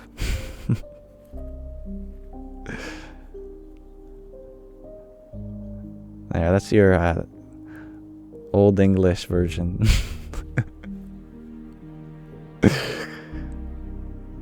Thank you, MJ, for your donut. That's your non-copyright version. Hariom Tat Sat. Hello, Anita.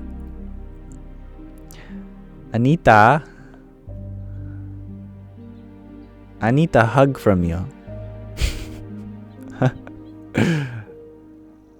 Thank you, Aquarius lady, for your tiny. Yippee! Thank you for a virtual hug. That's enough. Tatvamasi, you ask, can I continue from when nothing became self-aware? Maybe in reference to the Nasadya Sukta.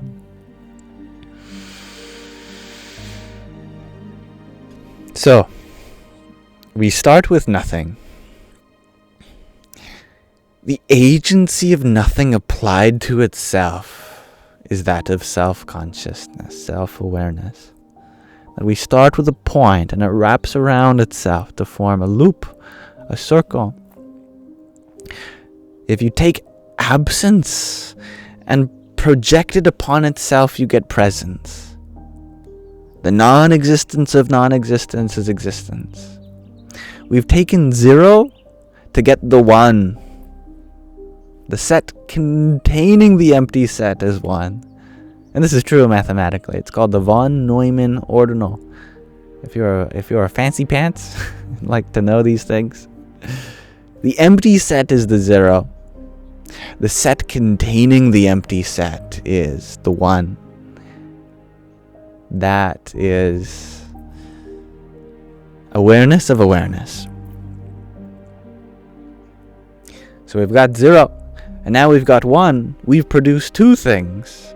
And now that we've produced two things, the zero and the one, wrap that in a semantic envelope, you get two. The von Neumann ordinal for two is the set that contains 0 and 1, where 0 is the empty set and 1 is the set containing the empty set. So the number 2 is defined as the set containing the empty set and the set that contains the set that contains the empty set. It contains two things. Similarly, the number 3, that exists as the set that contains three things, namely 0, 1, and 2. 4 contains 4 things, 5 contains 5 things. You go all the way up to the first ordinal infinity, omega. Omega is that which contains countably, infinitely many things, namely all the finite, the hereditarily finite sets. These are the atoms of the universe, the building blocks of the mathematical world. This can have a very conscious implication, that from this nothingness arose awareness, and awareness in various combinations produces infinite variety. I assume in this way, even more combinations of these sets, finite or infinite, they give rise to the atoms, all the way up to the stars and to you and I in these bodies and minds.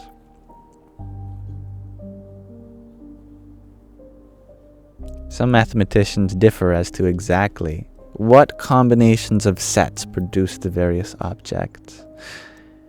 Such is why there's a field that's even higher than set theory, called category theory, which simplifies everything down into something even more abstract, called morphisms.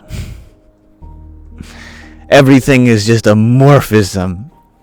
Morphisms on morphisms on morphisms. And the good thing about a morphism is that it doesn't have to have an inherent structure.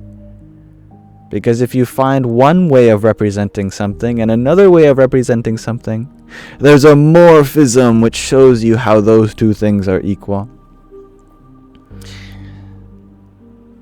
But I fear that if we continue talking about category theory, you'll end up much like its founder, Alexander Grothendieck. Alexander Grothendieck actually, he went a little nutty. And he moved into the middle of nowhere, France, And in the middle of nowhere in France, he gave it all up. He said, I don't want to think about any of this anymore. Why? Well, apparently the trigger for him was that he was doing all this research, and the whole time he didn't know that, but he was being funded by the military. And that deeply upset him.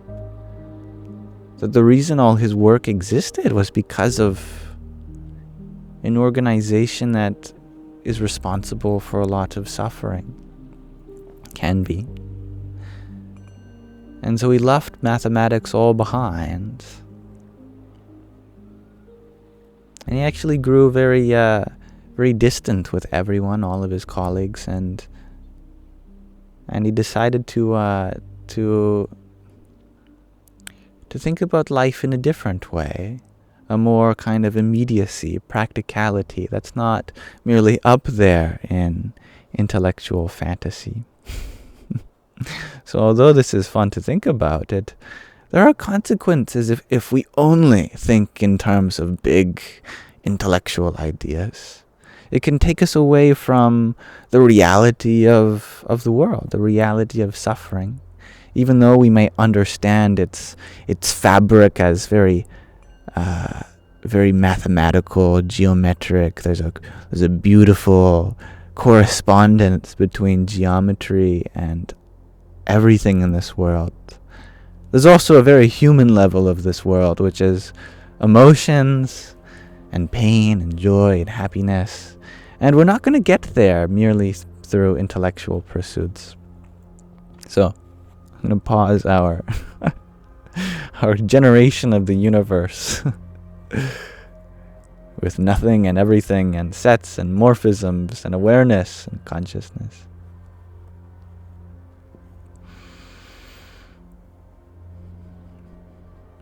Thank you, Giggles McHaha, for your rose. Chelsea, you share, I sound so different in your new headphones. Holy moly. Yeah.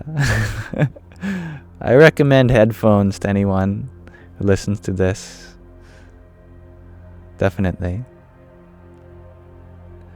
And Aquarius Lady, thank you for your 43 roses.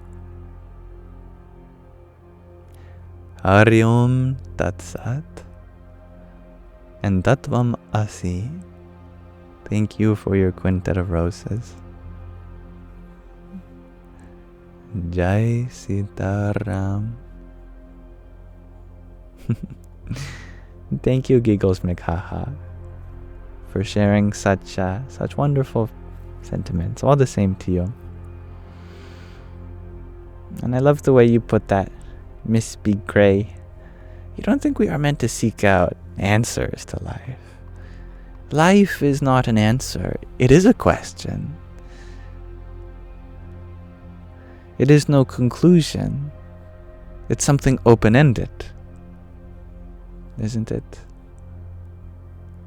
Life isn't something that becomes real by a statement. It is the very absence of all statements.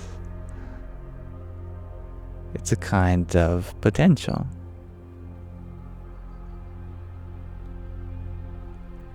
Life is a mystery. What if ice cream?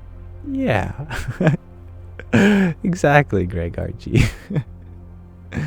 What if atoms? What if stars? What if planets? What if life? What if? What if? What if? What if?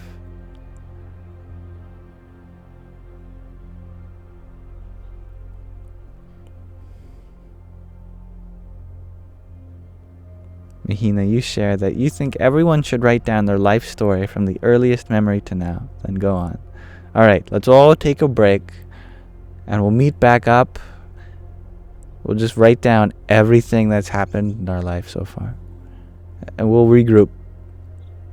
Sounds good? We're going to break off into parts. And then with you and your group mates, I'm going to write down our life story. We'll come back. No, not now, not now. Just kidding. I agree, Mihina. That is a wonderful thing for us to do. I love that. What? You just got homework. Yeah, no, your homework is to be human. What's that I hear? You already human? Well, that means you're doing the best you can. You're doing good. What if always yes and? I love that, G to infinity. Scott, you shared that you actually started writing down every memory. You spent hours and you weren't even halfway through your life. I bet, yeah.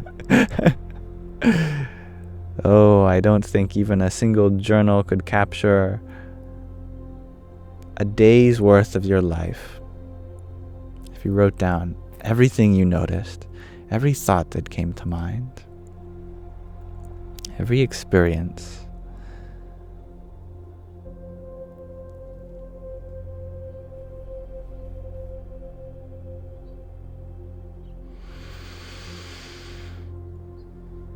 And Mahina, you share, you've started doing it, and it's fun reminiscing. It's important to keep beautiful memories with us, for sure. It's how we honor the past, and give rise to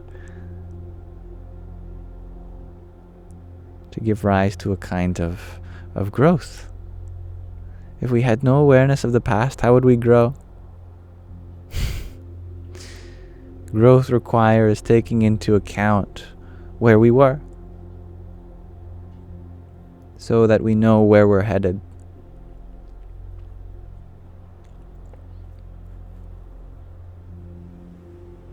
G to infinity, you share that was your anxiety as a child. You needed to remember everything, afraid to forget. Oh, us children, sometimes we have the wildest fears. I remember one of my friends, they said, what if I forget how to read one day? They got so scared with that idea. They thought, what if I forget how to read? Oh my God. They were just torturing themselves with that thought.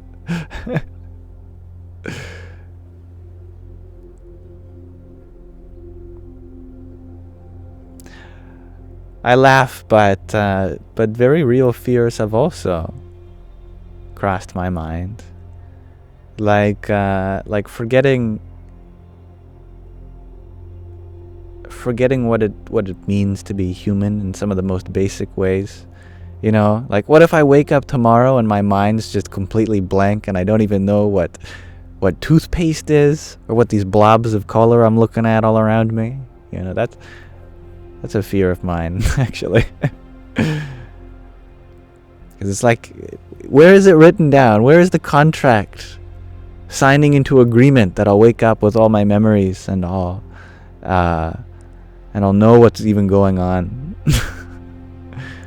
Therefore, even this basic sentience, this basic awareness, I can be so grateful for, knowing that even it is not guaranteed, technically.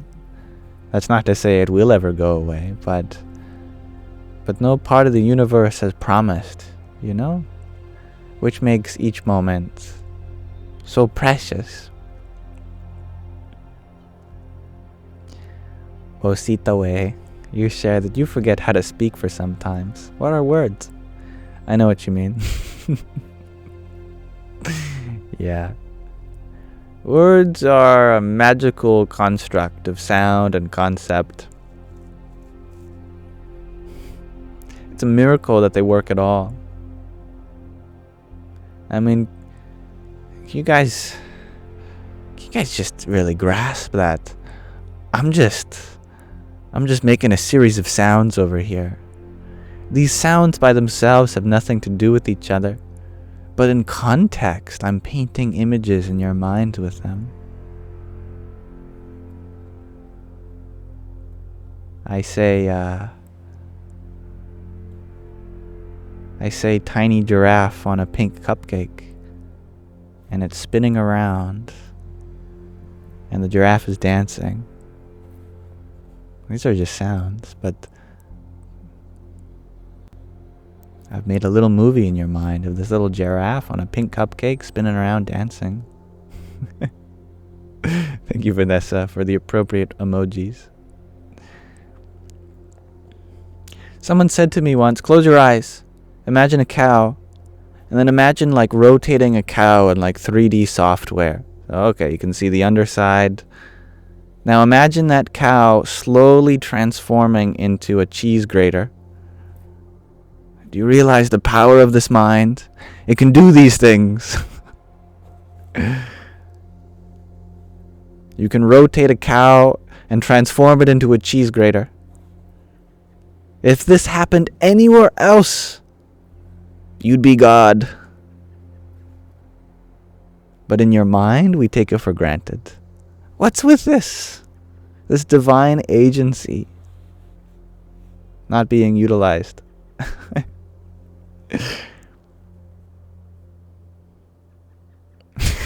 Purple, you ask, why was my cow bald? I don't know. You'll have to ask your therapist, I think.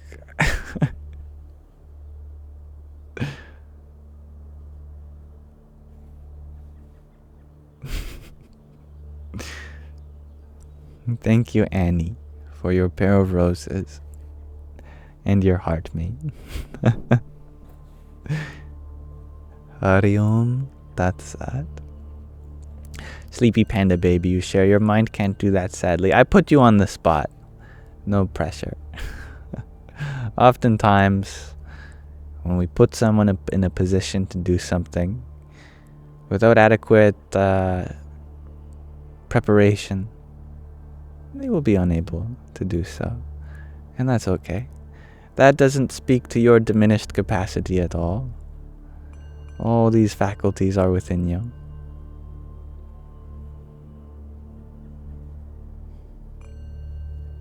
Thank you, Moon Shadow, for your heart me.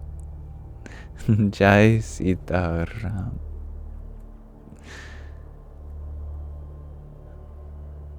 Thank you, Edmo, for your heart me, and Quintet of Roses too.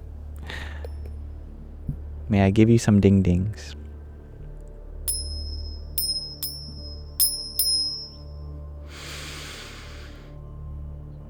So I believe this is probably a good time to start landing the plane. We've explored many topics so far. But 3 hours and 30 minutes has been a good duration. Before we go, however, I'd love to ask you all a question of the day, and then read to you from a short passage of our book. And then I have a little video that we can watch together. It'll be fun. I haven't seen it.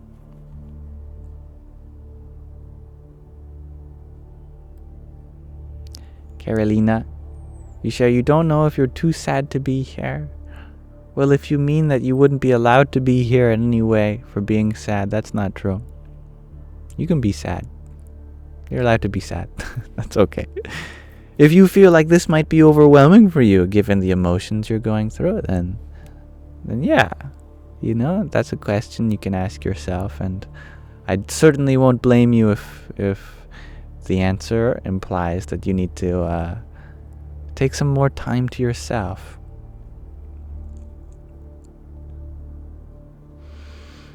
But my question of the day for you today, all of you, I am wondering, what is there more potential for in the world? And actually, I miswrote this question. It should really read, what is there potential for more of in the world? Because potential is always there. It's what we can act on that we can increase. So what is there potential for more of in the world? Michael, you share more heaven on earth. I love that. Yes. Indubitably. Cheese, shares Captain Steve Rogers. We can never have enough cheese, can't we? And of course, Carolina. Hello, Crossfires. And I am 22 in this body, Eric. Mars, you share laughter. Definitely. And Eric, you share self-love. Yes. Perfect love, adds Michael. Empathy, adds Vanessa. Oh, Sita Wei, you share peace, love, unity, respect. Wonderful. I like your answer. 2 alohas. Quite explanatory. Inner awareness for all, healing from within, with the intentions of honoring your strength. I like that. And I like your heart emojis. I love the use of emojis, actually. I think they really help fill in the void of connotation that mere letters cannot provide. Infinite time, shares Michael. Infinite patience. Connection with others, shares Miss Bicray. Understanding, shares Frosted Cereal. There is not enough cheese, shares Captain Steve Rogers. Honest conversation, shares Tatvam Asi. Strawberry Star Bunny, you share that you think more community. Yeah.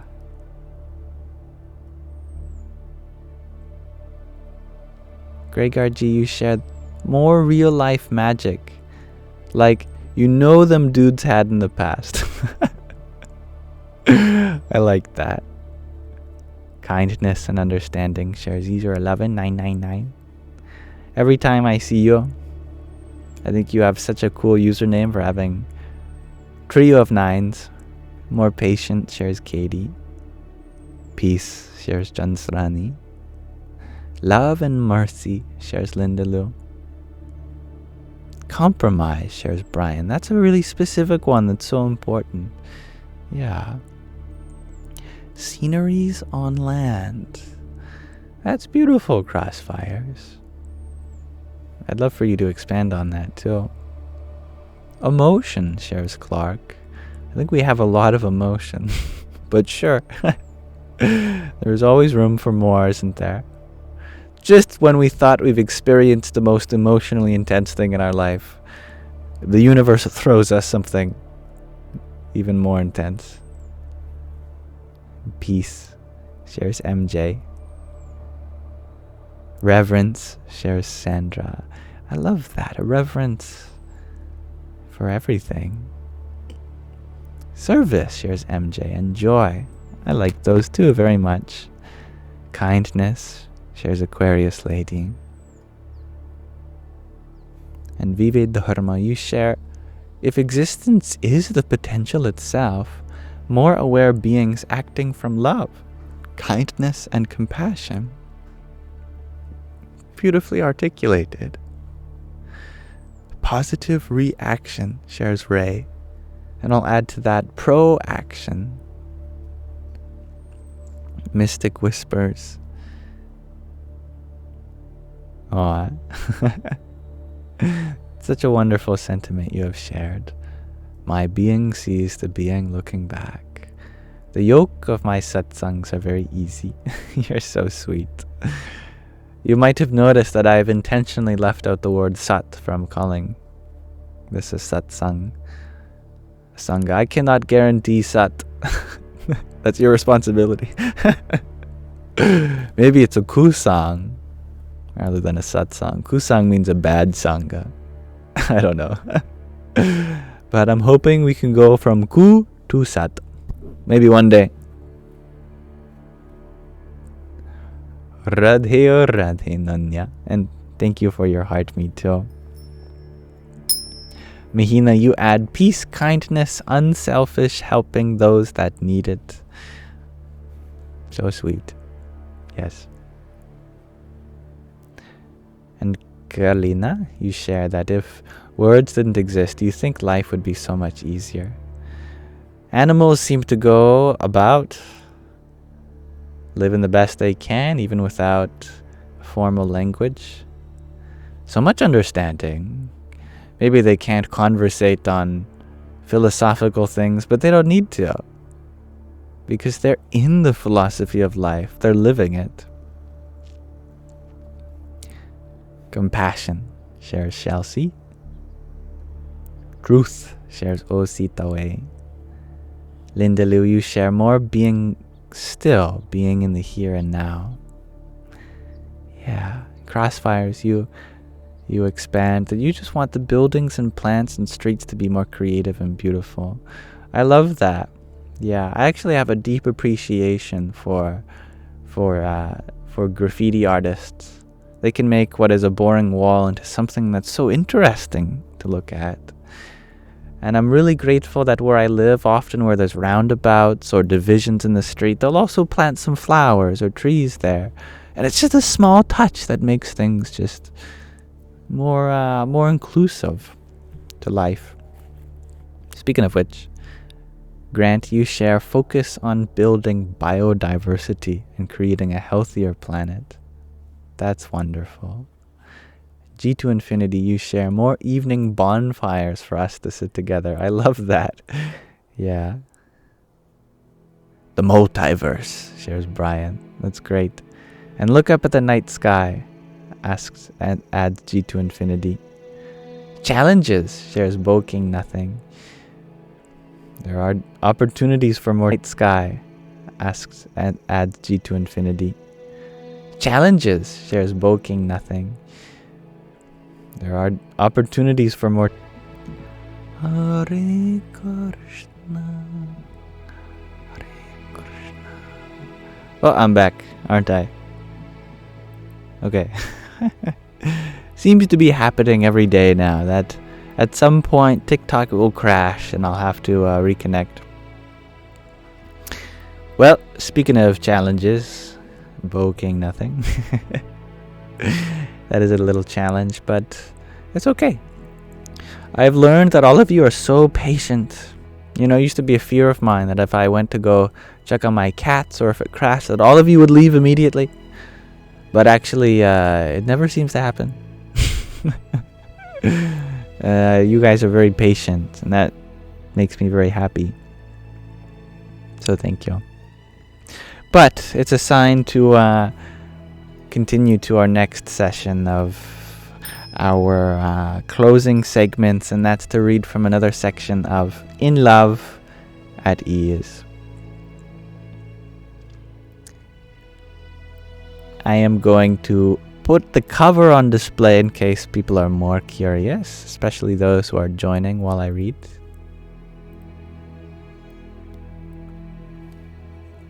Today we're going to read from another passage of the 4th chapter, about 3/5 of the way through this book, 60%, on embracing all. Here's some stories from the life of Pramukh Swami, often addressed in this book as Swami Shri. Let us learn from him.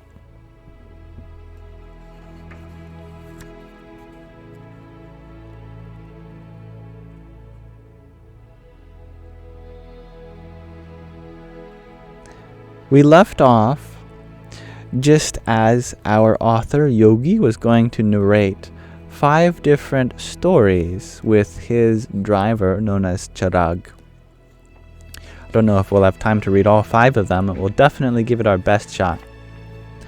In 1986, and good night Sandra, Swami Shri had been invited to the Rashtrapati Bhavan in New Delhi by President Gyani Zail Singh, the 7th President of India and the first Sikh to hold office. They spent close to 25 minutes talking about rural inequities, class, and Varna disparities. Varna means there's a caste system that has existed for a long time in India, where society is divided into 4 castes called the Varnas. Sometimes there's disagreement between the Varnas, and so this is one of the topics of conversation, it seems, and other social issues. At the end of the conversation, Swami Shri handed the president a mala, sanctified by Hari Krishna Maharaj, to keep with him as he served the nation. The president broke protocol to walk with the Guru to his car. Swami Shri's car drove towards the main gates as the two great men bid each other farewell with folded hands. Swami Shri then asked the driver to slow down the car. He asked a sadhu sitting next to him to pass a prasad box. Prasad means food that's first offered to the divine. Like after you say grace.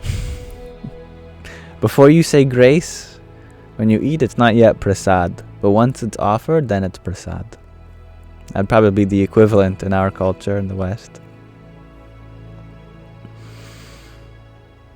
He asked the sadhu sitting next to him to pass a prasad box. As his car approached the gates, Swami Shri rolled down his window and handed the officer at the gates of the presidential complex a prasad box with folded hands. Atma Svarupta Swami recalls Swami Shri approaching the officer at the gates with the same politeness and kindness with which he had bid the president farewell.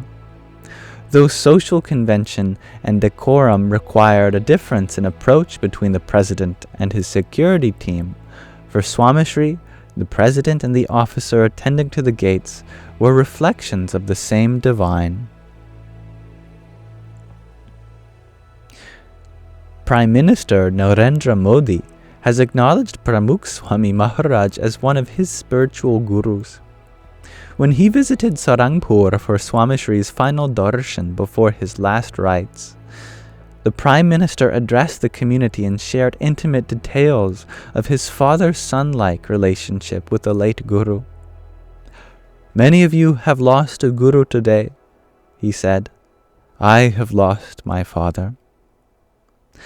He went on to share several incidents in which Swami Shri guided him and even gently scolded him for saying things that could be considered inappropriate or inflammatory.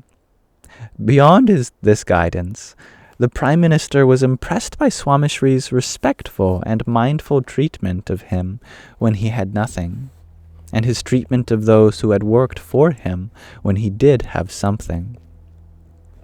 One interaction that captured this sentiment occurred between the drivers of his motorcade and Swami Shri. After winning his second election to be Chief Minister of Gujarat, Narendra Modi met several community and religious leaders in the region to seek their blessings. Swami Shri was one of them. After a meeting at the mandir in Shahibag, Ahmedabad, Brahma Viharidas Swami walked the chief minister back to his motorcade. Just as he was about to enter the car, the chief minister noticed a medium-sized prasad box on the windshield of the car. He then inquired, "The prasad made it down here as well?" Brahma Viharidas Swami smiled and clarified, "Sahib, the prasad has made it to all of the drivers in your motorcade, not just your car. It was an instruction directly from His Holiness." The chief minister was surprised and had to see it for himself. He climbed out of his car and went to check the two other cars. To his astonishment, Swami Shri's mindful love and attention had reached those cars and their chauffeurs as well. Prime Minister Narendra Modi has cited this incident as his inspiration to reach out to and interact with people with a sense of equality. Namaste, Nick. Nairobi Mayor Nathan Kahara's chauffeur had a similar experience while driving Swami Shri back to the mandir from the city council hall in the Kenyan capital. I actually don't know if it's pronounced Nathan or if it's more Indic like Nathan. Whatever. A beautiful satsang sabha had been organized at the city's seat of government. While everyone in the car was reflecting on the assembly, the Guru turned to the chauffeur and started to speak to him in broken English and later through a translator. How long have you been driving? The Honorable Mayor. Who else do you live with? How many people in your family? What do your children study? Are you spending enough time with your children? Do you smoke or drink alcohol? Any other substance abuse issues? The conversation continued for 10 minutes. The chauffeur was moved by Swami Shri's interest in him. What a simple human! I have driven around so many guests, but never before has anyone engaged with me so genuinely.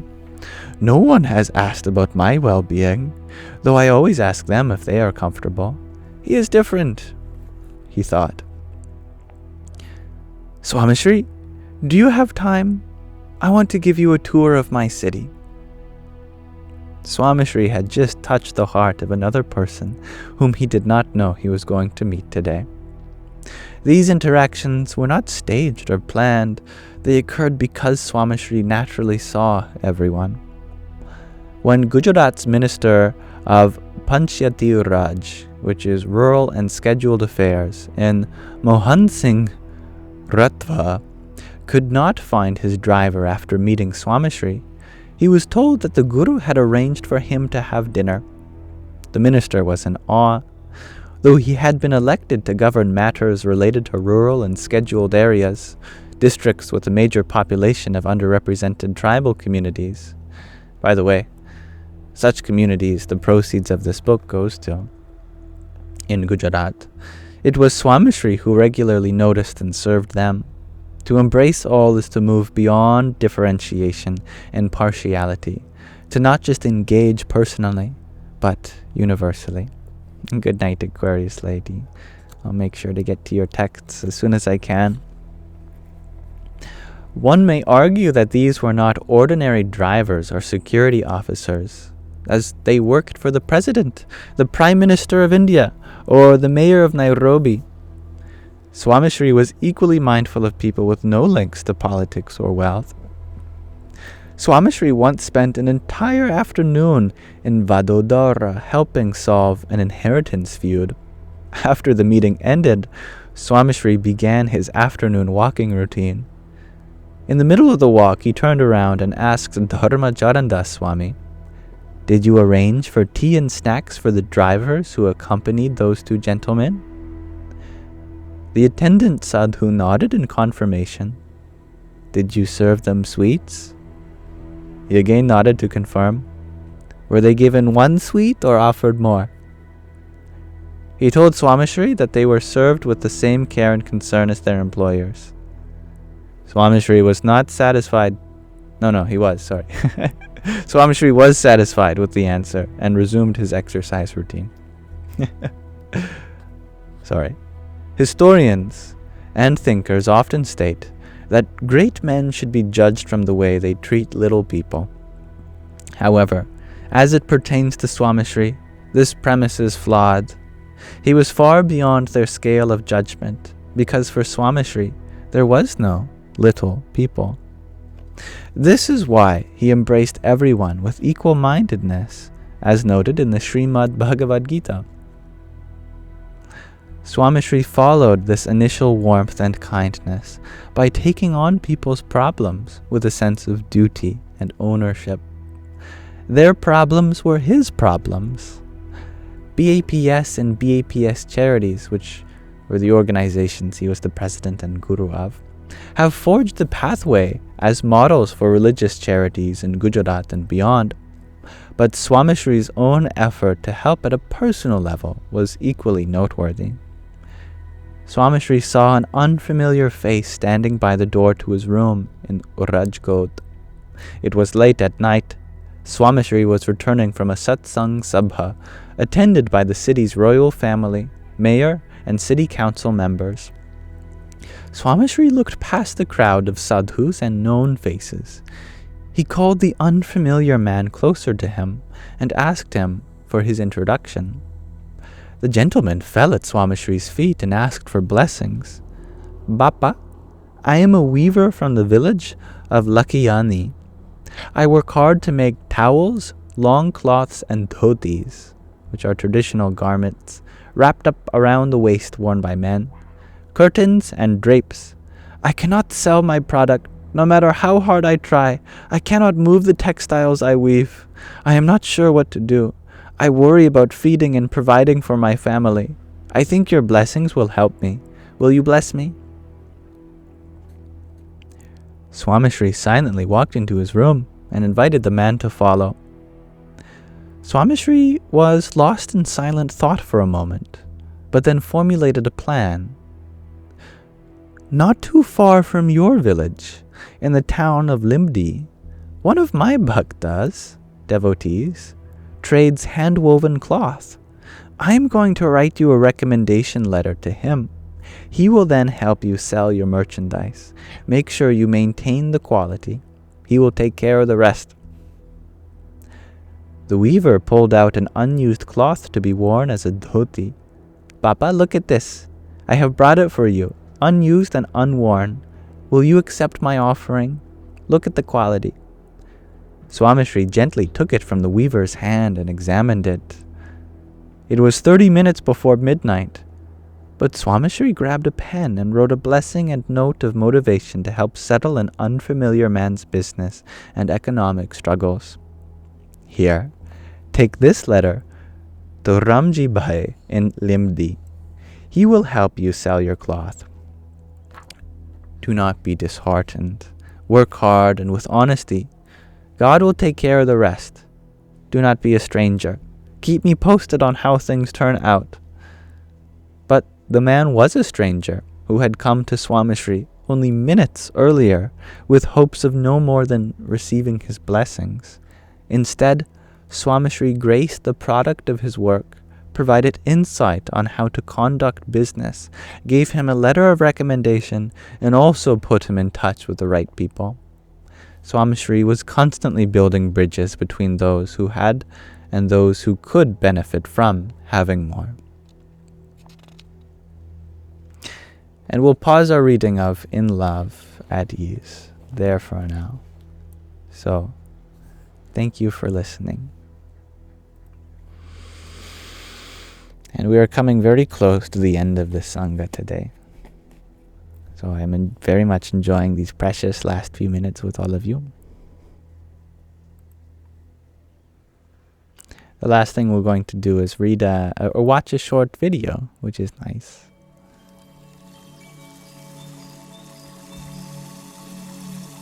Ace, you asked, did I finish my PhD? Can't finish what I never started. Video! Yes, Elmoji. We are going to watch a video. Hello, Ego. You're wondering, who am I? I wonder that also. I don't know. I offer this space to you as a non-denominational spiritual space for us to uplift each other, share positive sentiments, and relate in one another's experience, regardless of background, belief system. No worries. You're always welcome here. And thank you for sending love and light, Marcia. All the same back to you. Carolina, you're wondering, how often do I do lives? Every day, ideally, except for some important days to me, like Father's Day, Mother's Day. Of course, I take some time, and when I'm not feeling well, but generally every day, I try to go live for a few hours. Yes, blue sky behind me, it's very beautiful, isn't it? I love the gradients of these lighter blues down to these deep blues and greenish blues. And thank you, Ragnhildur, for your trio of roses. And Chelsea, thank you for your quintet of roses. Hari Om Tat Sat. Hello, Third Eye Willie. You can just call me Yam. So, we were reading from In Love at Ease, which is a book about Pramukh Swami Maharaj, who was the president and guru of a certain religious organization called BAPS Swami Narayan Sanstha.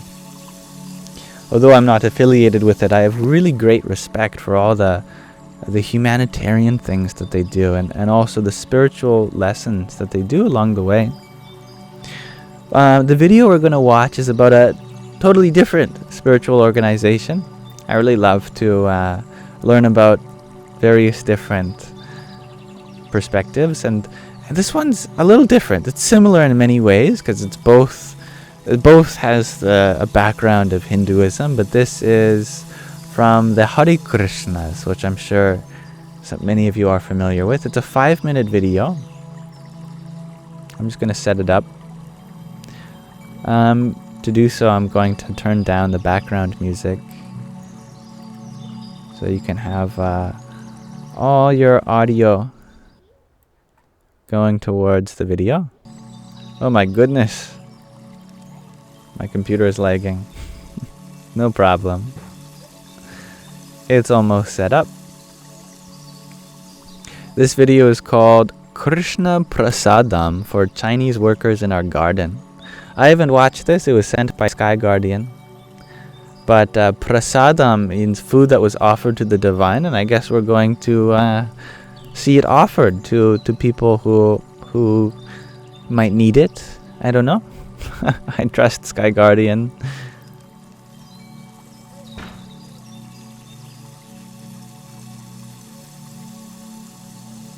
Okay. Let me bring it up.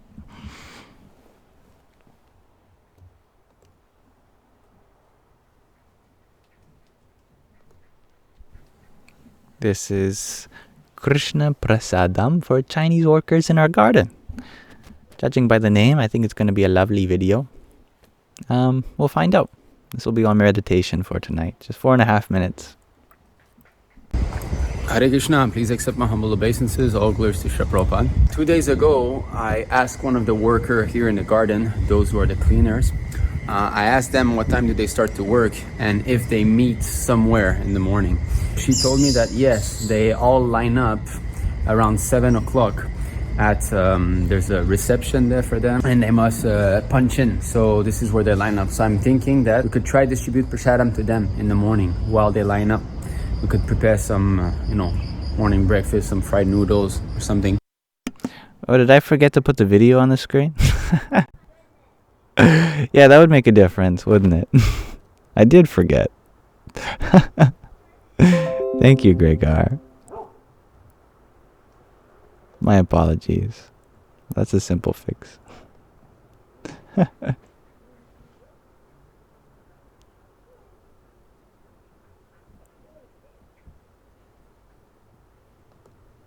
Yeah. Okay.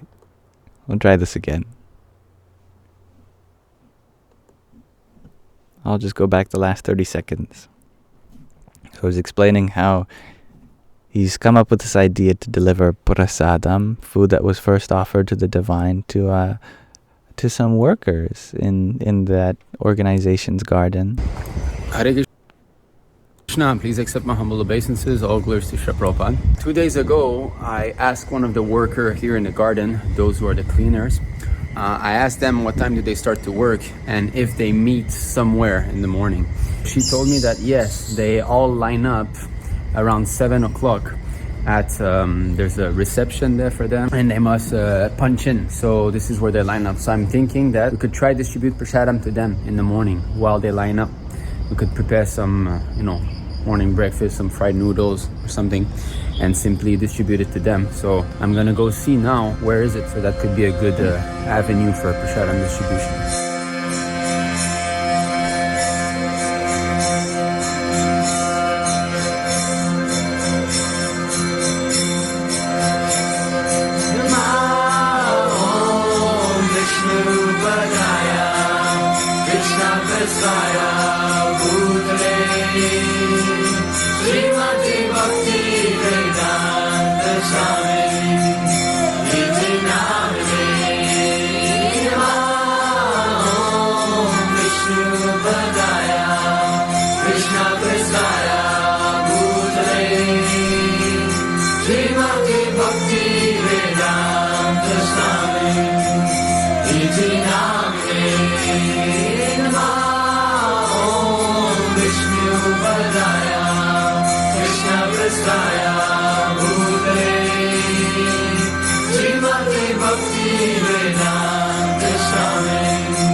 Oh. And if this video appears in your life, the blessing of Ma Kali will reach you. Oh, Jai Ma. That's fun. Thank you for watching with me. All that food was originally for an offering? No. They offer that food to the divine so that they could give it to these people. It's not like they had it all lying around. They're like, wait a second. We could feed people with this. It was the original intent to feed people. That's what the impression I got. But boy, did it make me hungry. I wish I was a garden worker. If I get that kind of food. Delicious. And I love the music in the background too. That was fun. I like that. So thank you, Sky Guardian, for sending that. And thank you for telling me to put on the video, Gregor. That's very funny. I think it's the first time I made that mistake. It was bound to happen at some point.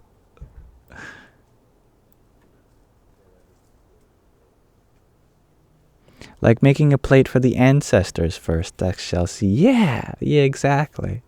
Yeah. So what prasadam usually looks like is you make the food, but while you're making it, of course, you're thinking, I'm making this for the divine. I'm making it with lots of love.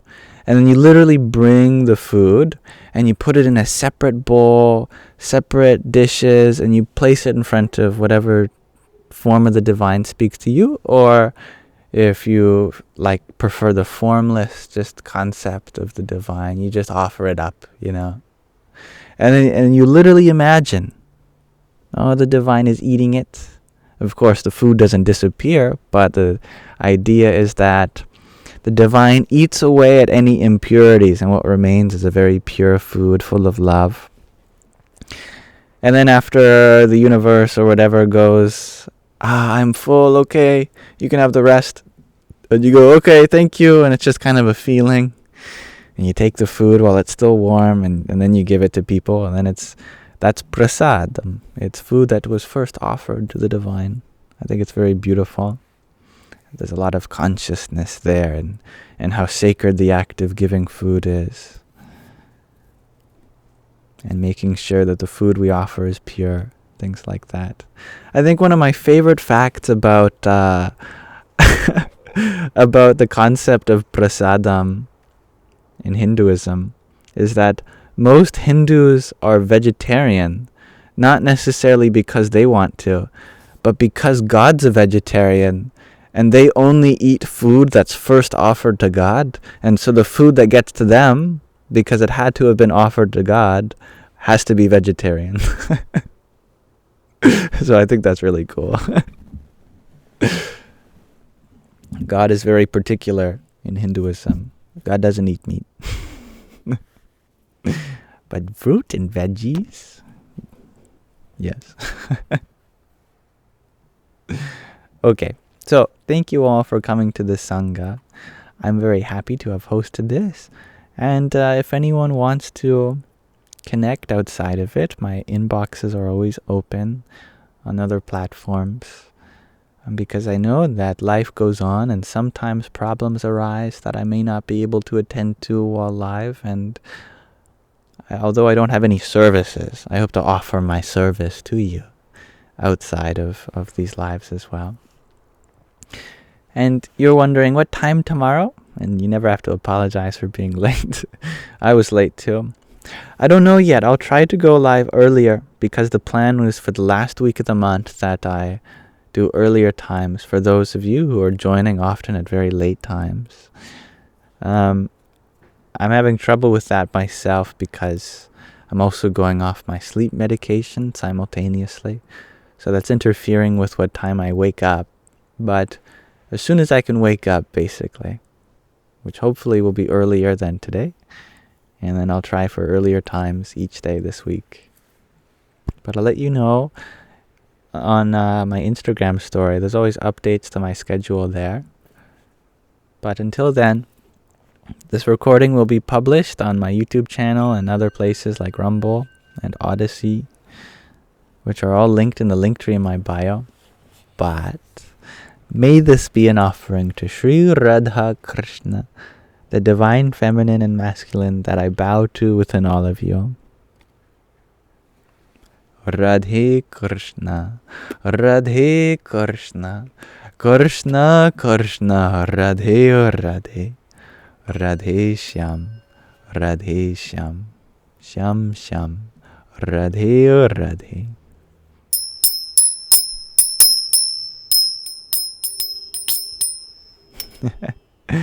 Shalom Shalom Vive Dharma.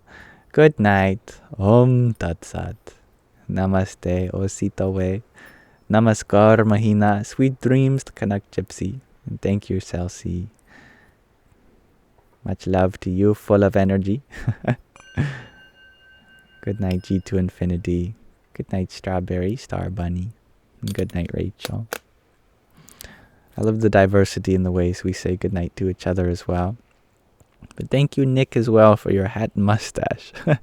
Jai Swaminarayan. And Chelsea, thank you for your trio of roses too. Jai Ma and Astrid, thank you for your hand hearts. Jai Hanumanji. May you all have a wonderful rest of your present moment.